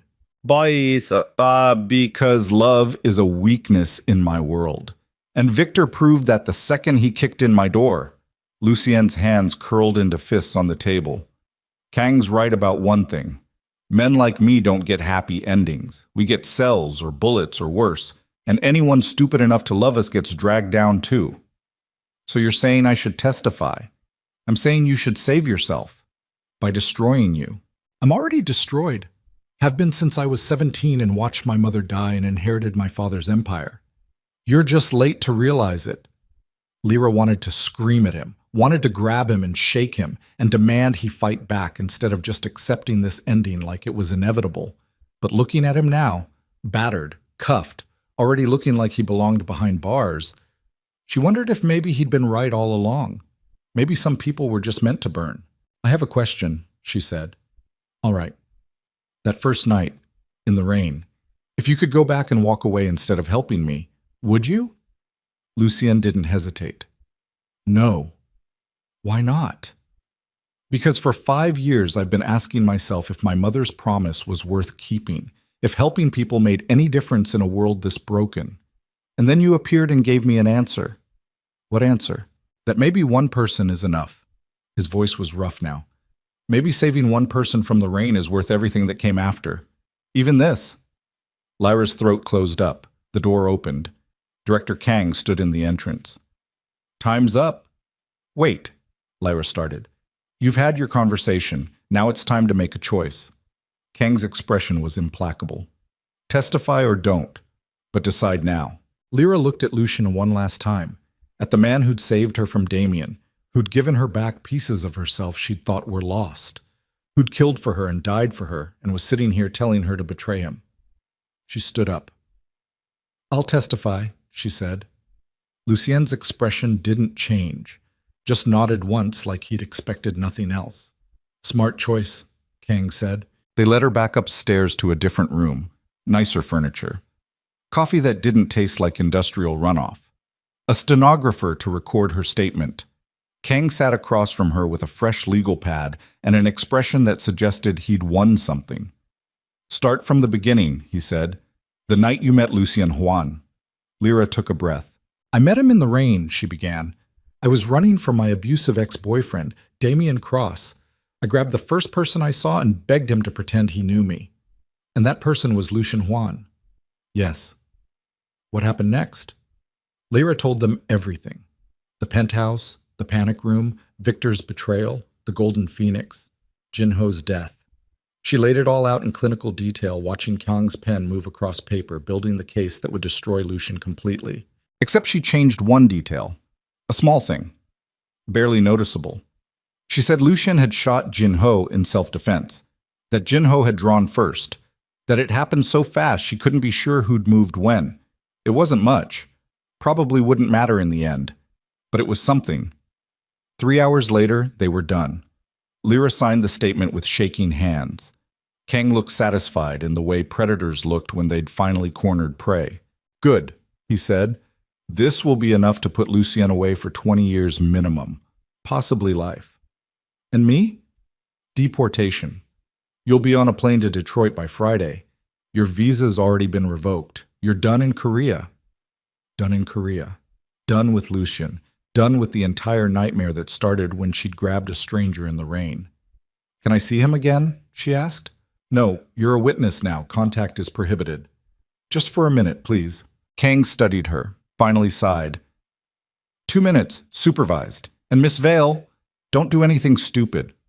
They brought her back down to the cells. Lucien was lying on the bench now, one arm over his eyes, looking like he'd finally given up on consciousness. You have a visitor, the guard said. Lucien sat up, saw her. His expression flickered through confusion, surprise, resignation.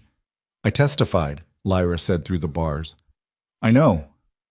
They're deporting me. Good. Stop saying that. Her voice cracked. Stop acting like this is fine. Like you getting locked up for 20 years is just how things were always going to end.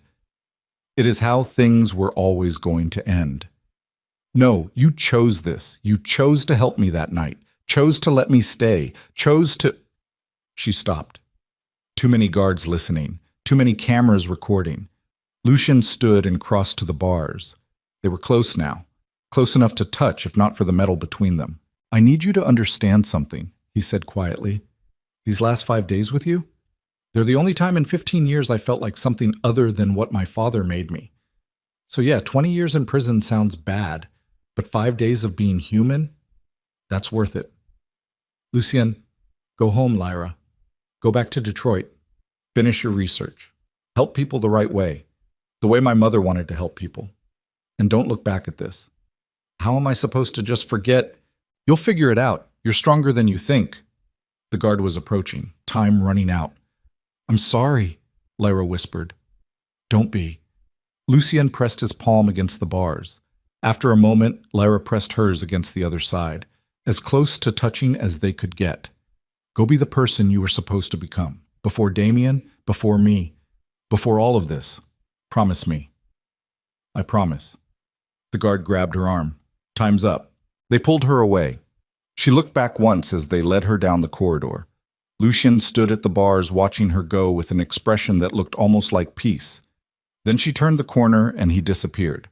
They processed her out 2 hours later, took her passport, gave her a plane ticket, told her she had 48 hours to collect her belongings and leave Korea. If she tried to contact Lucien or interfere with the investigation, they'd charge her as an accomplice. She agreed to everything. They released her at dawn. Seoul was waking up. Vendors opening shops, commuters heading to subways, the city moving forward like nothing had changed. But everything had changed. Lyra stood outside the police station trying to figure out where to go. The penthouse was a crime scene. She had no money except what was in her bank account, no friends, no support system, nothing except a plane ticket and 48 hours to vanish. Her phone buzzed. Unknown number. Again. She almost didn't answer. Then curiosity won. Hello? Miss Vale? The voice was female, older, speaking English with a British accent. My name is Margaret Chen. I'm an attorney. I represent certain parties with an interest in Lucien Huan's case. I already testified. I know. I'm calling to offer you alternative options. What kind of options? The kind where Lucien doesn't spend 20 years in prison. The kind where you don't get deported. The kind where Damien Cross faces consequences for his actions. A pause. Are you interested? Lyra's heart hammered. How? Not over the phone. There's a cafe 3 blocks from the station. The Morning Glory. Meet me there in 30 minutes. Come alone. The line went dead. Lyra stood there holding her phone, every instinct screaming that this was another trap, another manipulation, another person trying to use her as a piece in games she didn't understand. But the alternative was getting on a plane Friday and leaving Lucien to rot. She started walking. The Morning Glory was exactly the kind of place someone would pick for a clandestine meeting. Small, crowded, noisy enough that conversations disappeared into ambient sound. Lyra found an empty table near the back and ordered coffee she didn't drink. Margaret Chen arrived exactly 30 minutes later. 50s. Expensive suit. The kind of face that looked pleasant until you noticed the intelligence in her eyes. She sat down without asking permission. You look exhausted, she observed. I've had a long night. I imagine so. Chen ordered tea from a passing waitress. Let me be direct. I represent a coalition of business interests who benefit from stability in Seoul's underground economy. Lucien provides that stability. Victor Han did not. Victor's death should have been the end of it. Instead, the police have turned it into a circus. Why are you telling me this? Because you're the key witness. Your testimony is what makes their case. Without you, they have circumstantial evidence and hearsay. I already testified. Testimonies can be recanted. Lyra stared at her. You want me to lie? I want you to tell a different truth. One where Jin Ho drew his weapon first, where Lucien acted in self-defense, where everything that happened was a tragedy, not a crime. That's still lying, is it? Chen's expression was mild. You said yourself in your statement that it happened too fast to be sure. That's not lying. That's honest uncertainty. The police will never believe. The police will have no choice but to accept reasonable doubt. And in Korean courts, reasonable doubt matters. Chen leaned forward. Here's what I'm offering. Recant your testimony. Claim you were coerced. I'll provide legal representation for both you and Lucien. My firm has resources the public defender's office doesn't. Connections, leverage. And in exchange, you stay in Korea. We fix your visa situation, help you get back into your graduate program. Lucien serves maybe 5 years instead of 20. Everyone wins. Except Damien. Chen smiled. It was the coldest expression Lyra had ever seen. Oh no, Damien loses quite significantly. See, he committed perjury, filed false police reports, wasted police resources. Once your recantation exposes his lies, he'll be facing charges of his own. And unlike you, he won't have expensive lawyers protecting him. Lyra's coffee was cold now. She wrapped her hands around the cup anyway, needing something solid to hold on to. "Why would you do this?" she asked. "You don't know me." "I don't need to know you. I know Lucien. He's reliable, controlled, the kind of leader who keeps violence surgical instead of chaotic. Replacing him creates a power vacuum. Power vacuums create war. War is bad for business." Chen's expression softened slightly. "But I'll be honest, Miss Vale. The coalition voted 3-2 on this approach. Half of them think we should let Lucien rot and find a new partner. I'm only here because I believe stability is worth the investment." "So this isn't about helping him. It's about protecting your profits." "Everything is about profits. The question is whether you can live with being part of that equation." Lyra thought about Lucien in that cell. About 20 years versus 5. About going back to Detroit with nothing, or staying in Seoul with a chance. About what kind of person accepted help from criminals to save a criminal. "If I do this," she said slowly, "I want something else." "Name it." "I want to see Damien, face to face, before he gets arrested, before lawyers get involved, just 5 minutes. Chen studied her. "May I ask why?" "Because I spent 2 years afraid of him, and I want him to see what I became when I stopped being afraid." A slow smile spread across Chen's face. "I think we're going to get along just fine, Miss Vale." They made the arrangements in whispers over cooling beverages. Chen provided a burner phone with a single number programmed in. Lyra was to call when she was ready. The meeting with Damien would happen tonight. The recantation would happen tomorrow. After that, Chen promised, everything would change. Lyra spent the day in a cheap hotel room trying to sleep and failing. Her mind kept circling back to choices and consequences. To the woman she'd been when she grabbed Lucien in the rain versus who she was now. That woman had been running. This woman was about to walk straight into fire. Night fell. Lyra called the number. "Ready?" Chen's voice asked. "Yes." "There's a car outside your hotel. Get in." The car was black. Expensive. Driven by someone who didn't speak. They drove for 20 minutes through Seoul's nighttime streets before pulling into an underground parking garage Lyra didn't recognize. Chen waited beside an elevator. "He's upstairs," she said. "Penthouse. Protective custody just means expensive hotels for cooperative witnesses." "Are you coming?" "No. This conversation is yours alone." Chen handed her a keycard. "You have 15 minutes before his police escort checks on him. After that, we need to be gone." Lyra took the keycard, rode the elevator up, stood outside the penthouse door trying to calm her breathing. Then she knocked. Damien opened the door looking healthy, relaxed, comfortable. Like this was just another business trip, like he hadn't orchestrated the destruction of multiple lives. He saw her and smiled. "Lyra, I was wondering if you'd show up." She stepped inside without being invited. The penthouse was nice, not as nice as Lucien's, but close. Floor-to-ceiling windows, expensive furniture, the kind of place police probably thought was adequate for a cooperating witness. "You set me up," Lyra said. "I gave the police information. That's not the same thing." "You pretended to be kidnapped. You let me think I was saving you. I gave you an opportunity to be a hero. Not my fault you fucked it up." Damien poured himself a drink. Didn't offer her one. "You want to know the funny part? I actually tried to let you go. That night in the rain, I was going to walk away. Then that bastard had to play knight in shining armor." "So you got him arrested out of spite?" "I got him arrested because he's a criminal and you're better off without him." Damien's voice took on that reasonable tone she'd learned to hate. "Come on, Lyra. You had to know it would end like this. Guys like Lucien don't get happy endings. They get cells or body bags. I just accelerated the timeline." Lyra stepped closer. "And what do you get? Permanent residency, clean record, and the satisfaction of knowing you'll be gone by Friday." He smiled. "It's almost poetic. You tried to escape me and ended up right back where you started. Alone, broken. Exactly what you've always been." That should have hurt. 2 years ago, it would have destroyed her. But standing there looking at Damien's self-satisfied expression, Lyra felt nothing except cold clarity.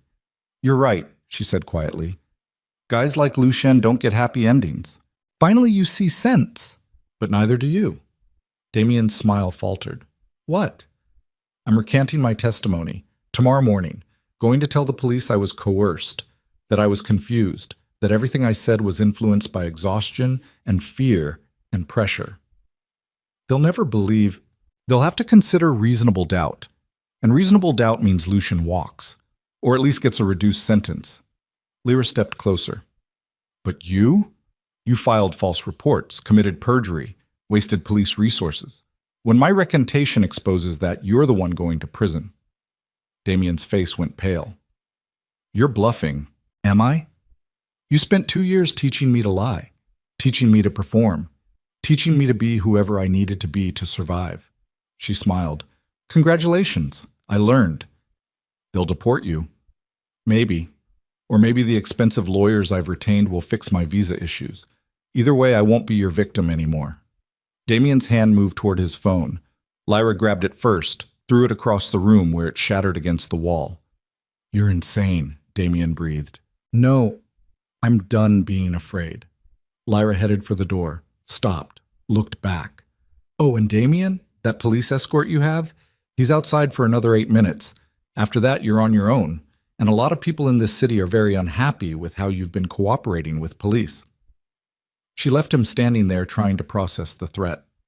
Rode the elevator down where Chen waited with that same cold smile. "How do you feel?" Chen asked. "Like I just burned the last bridge back to who I used to be." "Good. That person would have gotten you killed." They drove through Seoul's midnight streets in silence. Lyra watched the city slide past and wondered what version of herself would emerge from the ashes of the last 5 days. Not the woman who'd run from Damien. Not the woman who'd grabbed Lucien in the rain. Someone new, someone harder. Someone who understood that surviving meant making choices that would have horrified her a week ago. Tomorrow, she'd recant her testimony. Tomorrow, she'd become the thing she'd tried so hard not to be. But tonight, driving through Seoul with criminals and lawyers, and the kind of people who fixed problems with money and violence, Lyra felt something she hadn't felt in 2 years. She felt powerful. And that terrified her more than anything else. The courtroom smelled like old wood and institutional despair. Lyra sat in the witness box with her hands folded in her lap, trying to look like someone who'd made an honest mistake, instead of someone orchestrating a careful dismantling of her previous testimony. The judge, a woman in her 60s with steel gray hair and an expression that suggested she'd heard every lie humans were capable of telling, watched her with clinical detachment. Director Kang stood at the prosecutor's table, looking like a man who'd just watched his career catch fire. "Miss Vale," the judge said in careful English, "you understand that recanting testimony is a serious matter." "Yes, Your Honor." "And you maintain that your original statement was given under duress." "Not duress exactly." Lyra's voice was steady. She'd practiced this for hours with Margaret Chen. "I was exhausted, traumatized. I just witnessed multiple acts of violence. When Director Kang questioned me, I was in shock. I said things I thought he wanted to hear because I was afraid." "Afraid of what?" "Afraid I'd be charged as an accomplice.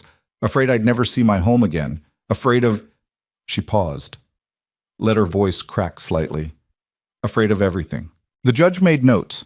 "And now? Are you still afraid?" "Now I've had time to process what happened, to remember things more clearly. And I realized that some of what I said was wrong." "Specifically?" "Jinho Park. In my original statement, I said Lucien Huan shot him without provocation, but that's not accurate. Jinho drew his weapon first. Lucien was defending himself." Kang stood abruptly. "Your Honor, this is clearly—" "Sit down, Director." The judge's tone was ice. "You'll have your turn." Kang sat. His jaw worked like he was chewing glass. "Continue, Miss Vale," the judge said. Everything happened so fast. The parking garage, the police arriving, Jinho getting shot. I was terrified and confused, and when Director Kang asked me to describe what happened, I got the sequence wrong. Lyra met the judge's eyes. "I'm not saying Lucien is innocent. I'm saying I may have misrepresented the circumstances of Jinho's death. May have or did? Did. I did misrepresent them because I was scared and I wanted to cooperate, and I thought telling Director Kang what he wanted to hear would keep me safe. The judge studied her for a long moment. Then she looked at Kang. Director, you have questions? Kang approached the witness box like a man approaching a snake. Miss Vale, is it true that yesterday you met with Margaret Chen, an attorney known for representing organized crime figures? Chen stood from the defense table. Objection. My client list is irrelevant to... I'm establishing motive for the witness's recantation, Kang interrupted. Overruled, the judge said. Answer the question, Miss Vale. Yes, Lyra said. I met with Ms. Chen. And did she offer you anything in exchange for changing your testimony? She offered me legal representation, which I need considering I'm facing deportation. Did she offer to fix your visa problems? She said her firm could help navigate the legal process. That's not the same as fixing anything. Did she mention that keeping Lucian Huan out of prison would benefit certain business interests in Seoul? Lyra's heart hammered, but her voice stayed level. No. She mentioned that I had legal options I might not be aware of, that's all. Kang's expression suggested he knew she was lying, but couldn't prove it. Miss Vale, you spent 5 days living with a known criminal. You witnessed multiple acts of violence. You were present when Victor Han died. Are you really asking this court to believe you just happened to misremember crucial details? I'm asking this court to acknowledge that trauma affects memory, that being questioned for hours without legal counsel affects judgment, that I was a terrified woman trying to survive and I made mistakes. Convenient mistakes that benefit the man you claim to love.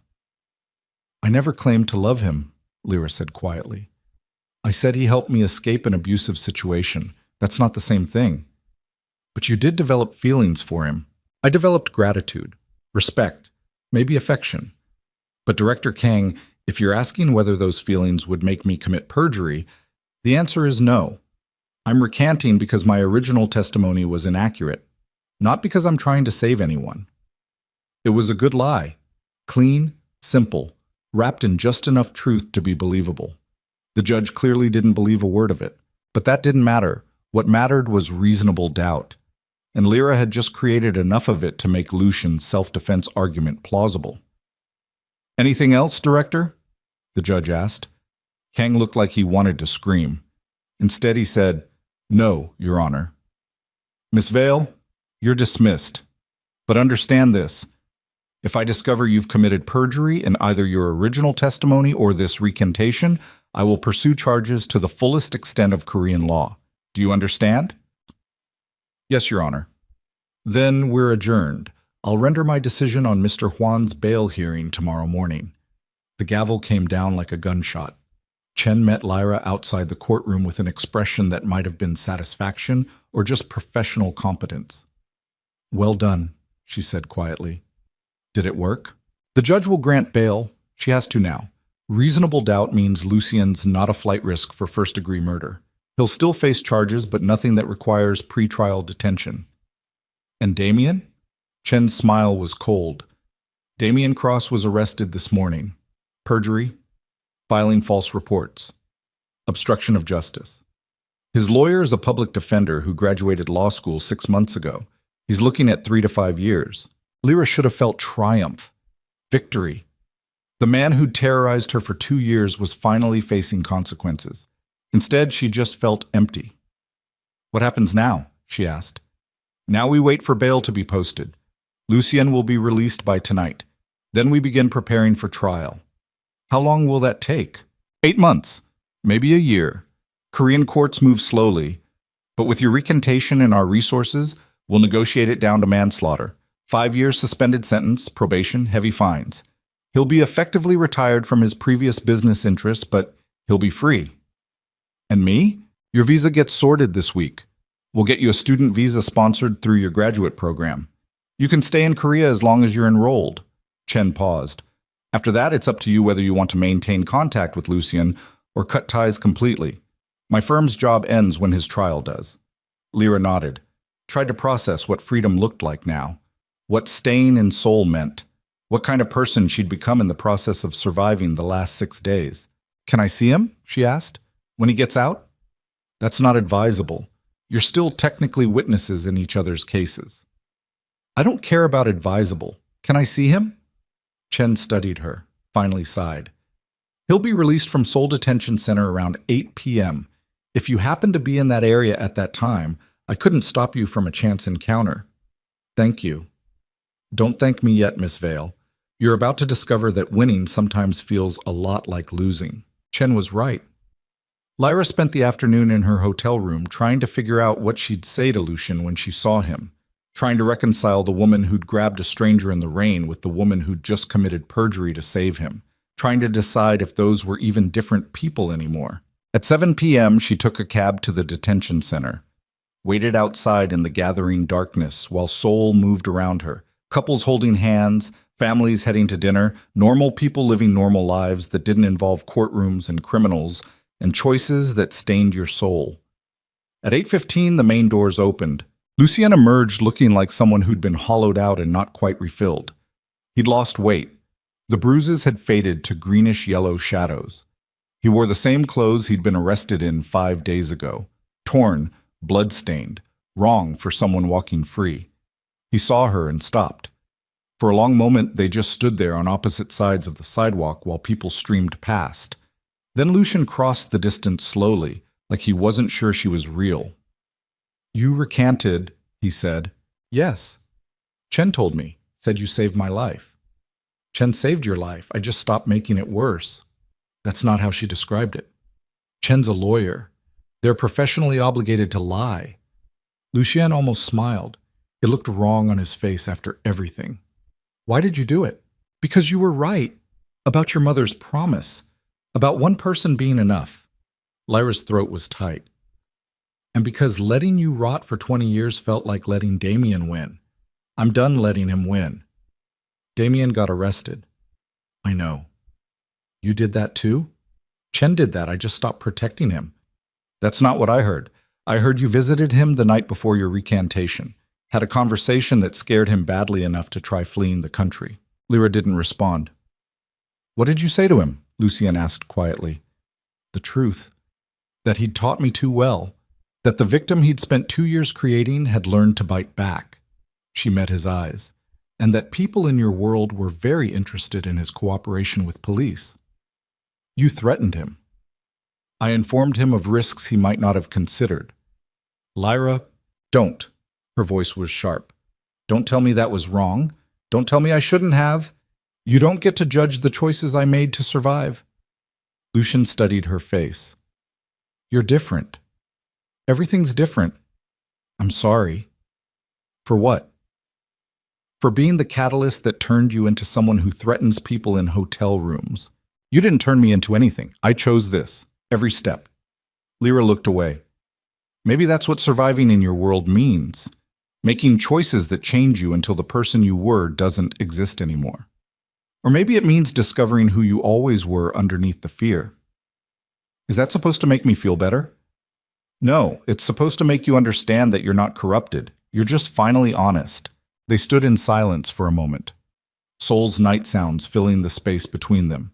Traffic, voices, the city breathing. Chen says we shouldn't have contact, Lyra said finally. Until after your trial. Probably smart. I'm not good at smart anymore. Neither am I. Lucien looked at her like he was memorizing her face. Where are you staying? Hotel in Itaewon. You? I have a place in Gangnam. Not the penthouse. That's still a crime scene. Smaller apartment. Anonymous. The kind of place someone trying to disappear would use. Are you? Trying to disappear? I don't know yet. His voice was rough. Chen says I need to be retired from my previous business interests. That means giving up the organization, letting someone else take over, becoming a civilian. Can you do that? I've spent 15 years being what my father made me. I don't know what I am without it. He paused. But I know what I don't want to be anymore, and that's a start. Lyra wanted to touch him, wanted to close the distance and prove to herself he was real and alive and free. But something held her back. Some awareness that crossing that line now would make leaving later impossible. I should go, she said. Probably. Neither of them moved. Lucien? Yeah? I don't regret it. Any of it. Even the parts that broke me. His expression softened into something that looked almost like relief. Me neither. She walked away before she could change her mind, got in a cab and watched him disappear through the rear window, standing alone under Seoul's streetlights, looking like a man trying to figure out what freedom meant. She understood the feeling. The next 6 months passed in a strange kind of limbo. Lyra re-enrolled in her graduate program, dove into her research with the kind of intensity that came from needing distraction. She studied healthcare systems and community clinics, and all the ways broken structures could be rebuilt if someone cared enough to try. She didn't see Lucian. Chen's advice had been clear: no contact until after the trial. Anything else risked complications they couldn't afford. So Lyra focused on school and let the lawyers handle everything else. But she heard things. Seoul's expat community was small enough that gossip traveled. Lucien had stepped down from his organization, handed control to someone Chen's coalition had vetted and approved. He was living quietly in Gangnam. No bodyguards, no criminal enterprise, just a man with too much money and nothing to do with it. Some people said he was planning to leave Korea. Others said he was waiting for something. Lyra tried not to think about what that something might be. She saw Damien once, 3 months after his arrest. He was being transferred between facilities and their paths crossed in a courthouse hallway. He looked smaller somehow, diminished, the confidence and charm stripped away to reveal the petty cruelty underneath. He saw her and his expression twisted into something ugly. "Happy now?" he asked. "No," Lyra said honestly. "But I'm free. That's enough." He opened his mouth to respond, but guards pulled him away before he could. She watched him disappear down the corridor and felt nothing except a vague sense of closure. That chapter was over. The question was what chapter came next. The trial happened on a cold morning in November, 8 months after that night in the parking garage. 8 months of lawyers and negotiations and careful legal maneuvering. Lyra sat in the gallery wearing professional clothes that felt like armor. Lucien sat at the defense table looking composed and distant. They didn't acknowledge each other, couldn't under the circumstances. The proceedings were conducted mostly in Korean with periodic English translation. Lyra listened to Chen systematically dismantle the prosecution's case, watched Kang try to salvage something from the wreckage of his investigation, saw the judge's expression shift from skepticism to resignation as reasonable doubt piled up like snow. In the end, it took 3 hours. Manslaughter, suspended sentence, 5 years probation, community service, heavy fines that Lucian could pay without blinking. He walked out of the courtroom a free man. Kang looked like he wanted to set something on fire. Lyra waited until the courtroom emptied before approaching Chen in the hallway. "It's over?" she asked. "It's over. Lucian's legally obligated to check in with his probation officer monthly and perform 200 hours of community service annually. But yes, he's free. And me? Your visa is secure as long as you maintain student status. After graduation, you'll need to find other sponsorship, but that's years away." Chen's expression softened slightly. "You did well, Miss Vale. Most people don't survive what you survived. Fewer thrive afterward. I'm not sure I'm thriving. You're standing, you're breathing, you're moving forward. That's thriving in my world." Chen paused. "He's outside. If you want to talk to him." "Is that allowed now?" "The trial's over. You're both free to make your own choices." Chen smiled. "Though I'd advise against making any immediately. You've both been through trauma. Give yourselves time to process." "How much time?" "As long as it takes." Lyra found Lucien standing outside the courthouse steps, smoking a cigarette with the kind of intensity that suggested he'd picked up the habit recently. He saw her and stubbed it out. "Didn't know you smoked," she said. "Started in detention. Quitting now." He looked at her properly for the first time in 8 months. "You look good." "So do you." It wasn't entirely true. He looked tired, older, like the last year had aged him in ways time alone couldn't account for, but he also looked lighter somehow, less burdened. "Chen says I owe you for the suspended sentence," Lucien said. "You don't owe me anything. Your testimony made the difference." "My testimony fixed my original mistake. That's not the same as saving you." "Still." They stood in awkward silence, 8 months of distance creating a gulf neither knew how to cross. "What are you going to do now?" Lyra asked finally. "I don't know. Chen's coalition made it clear I'm retired from my previous line of work, so I need to figure out what comes next." He paused. "What about you?" "Finish my degree. Figure out what comes after. Try to remember who I was before Damien and you and all of this." "Think you can?" "No, but I can figure out who I am now. That might be enough." Lucien nodded slowly. "I've been thinking about something my mother said before she died. She told me that people aren't defined by their worst moments. They're defined by what they do after." "What are you doing after?" "Still figuring that out. But I know I can't keep living like I'm waiting for violence to find me again. That's not living. That's just surviving." "And there's a difference?" "Yeah, there is." He looked at her. "You taught me that." Lyra's throat closed up. "I didn't teach you anything. You taught me that one person can be enough reason to change everything. That helping someone doesn't make you weak. It makes you human. And that sometimes the bravest thing you can do is reach for help in the rain." "Lucien's, I'm not asking for anything," he said quietly. "I know what we did to survive broke things that maybe can't be fixed. I just wanted you to know that whatever happens next, wherever you go, whatever you become, those 5 days with you were the most honest I've been since I was 17 years old." He started to walk away. "Wait," Lyra said. He stopped. "I'm not ready," she said, "for whatever this is. I need time to figure out who I am without fear or survival or any of it. I need to be alone for a while." "I understand. But maybe," she paused, took a breath, "maybe in a year, when I've finished my degree, when you figured out what retired looks like, maybe we could get coffee, like normal people, and see if whatever this is still exists without the violence." Lucien studied her face, then slowly, carefully, he smiled. "I'd like that. No promises." "No promises," he agreed. "Just coffee. Just coffee." He left then, walking into Seoul's afternoon crowds until he disappeared. Lyra watched him go and felt something shift inside her chest. Not closure exactly, but possibility. The future was uncertain, scary, full of questions she didn't have answers to, but for the first time in longer than she could remember, it was hers. 1 year later, Lyra graduated with honors and a thesis on community healthcare reform that her advisors called groundbreaking. She'd spent 12 months buried in research, interviews, and the kind of work that made her feel like maybe she could actually make a difference.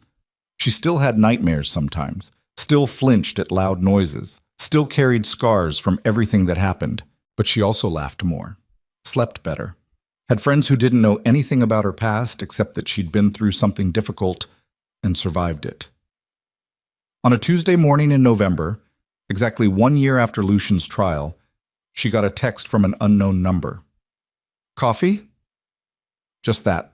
One word. No explanation needed. She responded, "When?" "Now. If you're free. There's a place in Hongdae, the Morning Glory. Owner makes the best Americano in Seoul." Lyra smiled. The same cafe where Chen had made her offer. Coming full circle felt appropriate somehow. She got dressed, took the subway, walked into the Morning Glory expecting to feel nervous or anxious or uncertain. Instead, she just felt curious. Lucien sat at a corner table looking nothing like the crime lord who'd saved her in the rain. Casual clothes. Clean-shaven. No visible tattoos. He could have been anyone. A businessman, a teacher, just another person trying to figure out life. He stood when he saw her. "Hi," he said. "Hi. You look, He stopped, started over. "You look happy." "I am, mostly." She sat down. "You look different." "I got a job, teaching." That surprised her. "Teaching what?" "Business ethics, at a community college in Mapo. Turns out having first-hand experience with how not to run an organization makes me qualified to teach people better options." "Do your students know that I used to run a criminal enterprise?" "No, my record's clean except for the manslaughter charge. And even that got sealed after I completed probation early." "How did you complete it early?" "Turned out my community service hours could be fulfilled by mentoring at-risk youth. helping kids who might otherwise end up in organizations like the one I ran. He smiled slightly. Chen's idea. Said it was poetic justice. Is it working? The mentoring? Yeah, the kids are smart, angry, desperate for someone to show them a different path. I understand that. He paused. Not sure I'm qualified to show them anything, but I'm trying. A waitress came. They ordered coffee, sat in slightly awkward silence while they waited. This is weird, Lyra said finally. Very weird. Good weird or bad weird? Not sure yet. The coffee arrived. They both reached for sugar at the same time, hands brushing. The contact sent electricity through Lyra's arm. Lucien pulled back quickly like he'd been burned. Sorry, he said. Don't be. They doctored their coffee in silence, sipped, made small talk about weather and soul traffic and the kind of meaningless conversation that let them not talk about what they were really thinking. Finally, Lucien set down his cup. I need to say something, he said. Okay. I spent the last year trying to figure out if what I felt for you was real or just trauma bonding or some desperate attempt to feel human again. I went to therapy, talked to professionals, did all the things you're supposed to do to process trauma. And it's real. Whatever this is, it's real. He looked at her. But I also know I'm not the same person who pulled you out of the rain, and you're not the same person who grabbed me, so I'm not asking for anything. I'm just telling you that if you want to explore this, whatever this is, I'm here. Lyra's heart hammered. What if it doesn't work? Then it doesn't work, and we both move on knowing we tried. What if it does work and we realize we're only good together when we're surviving something? Then we'll have learned something important about ourselves. What if I break your heart? Then I'll survive. I'm good at that. He smiled. What if you don't? Lyra looked at him across the table, at the scars and the tired eyes and the man who'd spent a year becoming someone new. She thought about the woman she'd been, terrified, controlled, small, and the woman she'd become, harder, wiser, carrying damage that would never fully heal. She thought about coffee and second chances and whether two broken people could build something whole. I'm still figuring myself out, she said carefully. I'm not ready for anything serious. I might not be ready for months, maybe longer. That's fine. I have baggage, nightmares, days where I can't stand being touched. So do I. I might hurt you. You might. Lucien reached across the table, didn't touch her, just laid his hand palm up halfway between them. An offer. Or we might figure out how to help each other heal. Won't know unless we try. Lyra looked at his hand, at the scars across his knuckles, at the vulnerability in the gesture. Then she placed her hand in his. His fingers closed around hers gently, carefully, like she was something precious that might break if he held too tightly. Just coffee, she said. For now. Just coffee, he agreed. For now. They sat there holding hands across a cafe table in Seoul while the city moved around them. Two people who'd survived darkness trying to figure out what light looked like.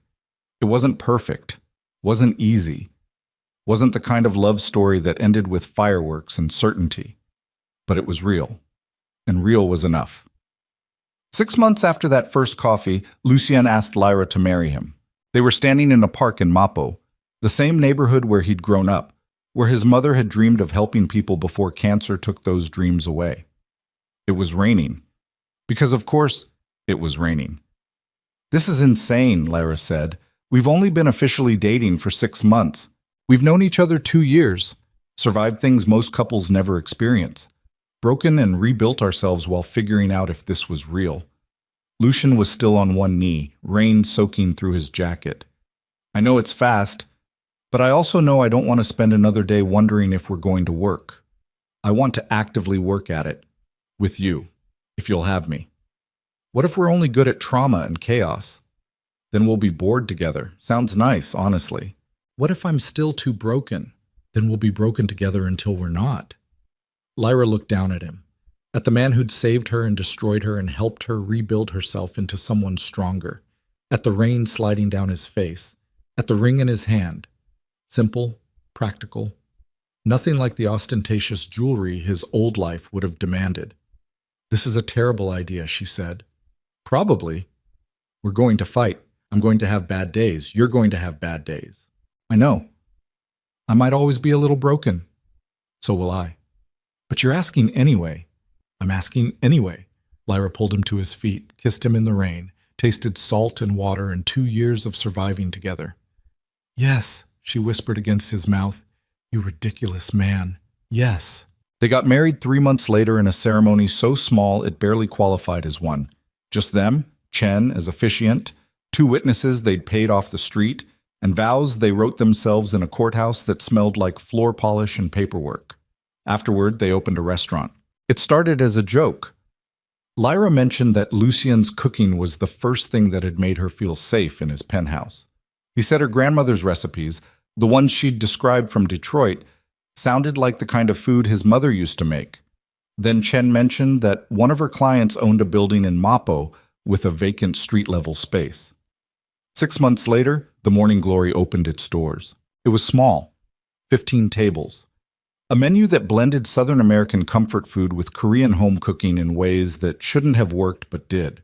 Lyra's fried chicken served over Lucien's kimchi rice, his mother's jigai recipes alongside her grandmother's collard greens, soul food that spoke multiple languages. They didn't advertise, didn't market, just opened the doors and let word spread. Within 6 months, they had a wait list. Within a year, food critics were calling it revolutionary.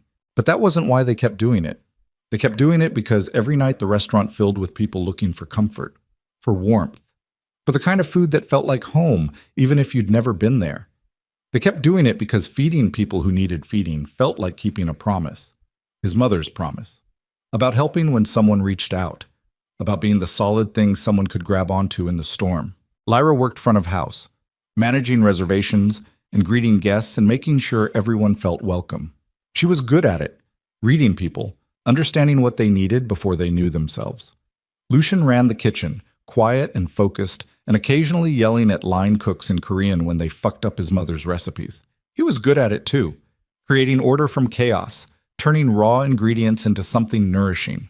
They hired staff carefully. Former addicts trying to rebuild, ex-cons looking for second chances, immigrants struggling to find their footing. The kind of people who understood that sometimes you needed someone to believe in you before you could believe in yourself. The restaurant became more than a business. It became proof that broken people could build something beautiful if they had the time and space and support to try. 2 years after opening, Lyra finished her research fellowship and published a paper on community-based healthcare models. It got attention from policymakers and reform advocates. She started consulting with clinics throughout Seoul, helping them restructure their approach to patient care. Lucien's mentoring program expanded. He was working with 30 kids now, teaching them business skills and conflict resolution and how to recognize when someone was trying to recruit them into the life he'd escaped. 3 of his former students now worked in the Morning Glory's kitchen. They built a life, messy and imperfect and sometimes difficult, but theirs. They fought sometimes. Lyra had days where Damien's voice still echoed in her head, telling her she was weak and worthless. Lucien had nightmares about Victor and Jin Ho and all the violence he'd orchestrated before he learned there were other options. But they also laughed, danced in the empty restaurant after closing, fell asleep tangled together on their apartment couch while rain drummed against windows, built something that looked remarkably like happiness, even if neither of them fully trusted it yet. 5 years after that night in the rain, Lyra woke up to find Lucien already awake, watching her with an expression she couldn't read. "What?" she mumbled. "Nothing, just thinking." About how I spent 15 years believing I was irredeemable, that the violence I'd done meant I'd never be anything except what my father made me. He traced a finger along her shoulder.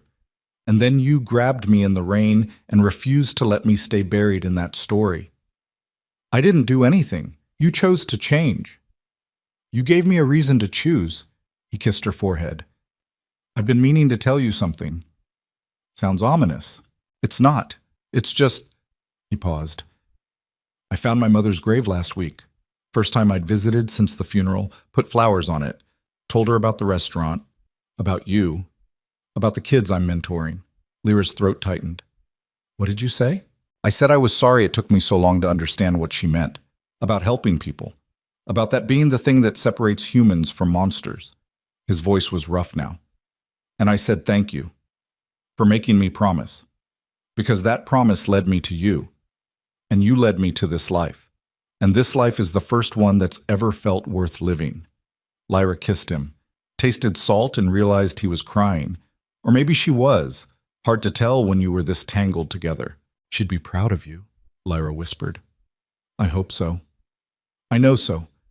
The man she raised is teaching kids there's a better way. Feeding people who need feeding.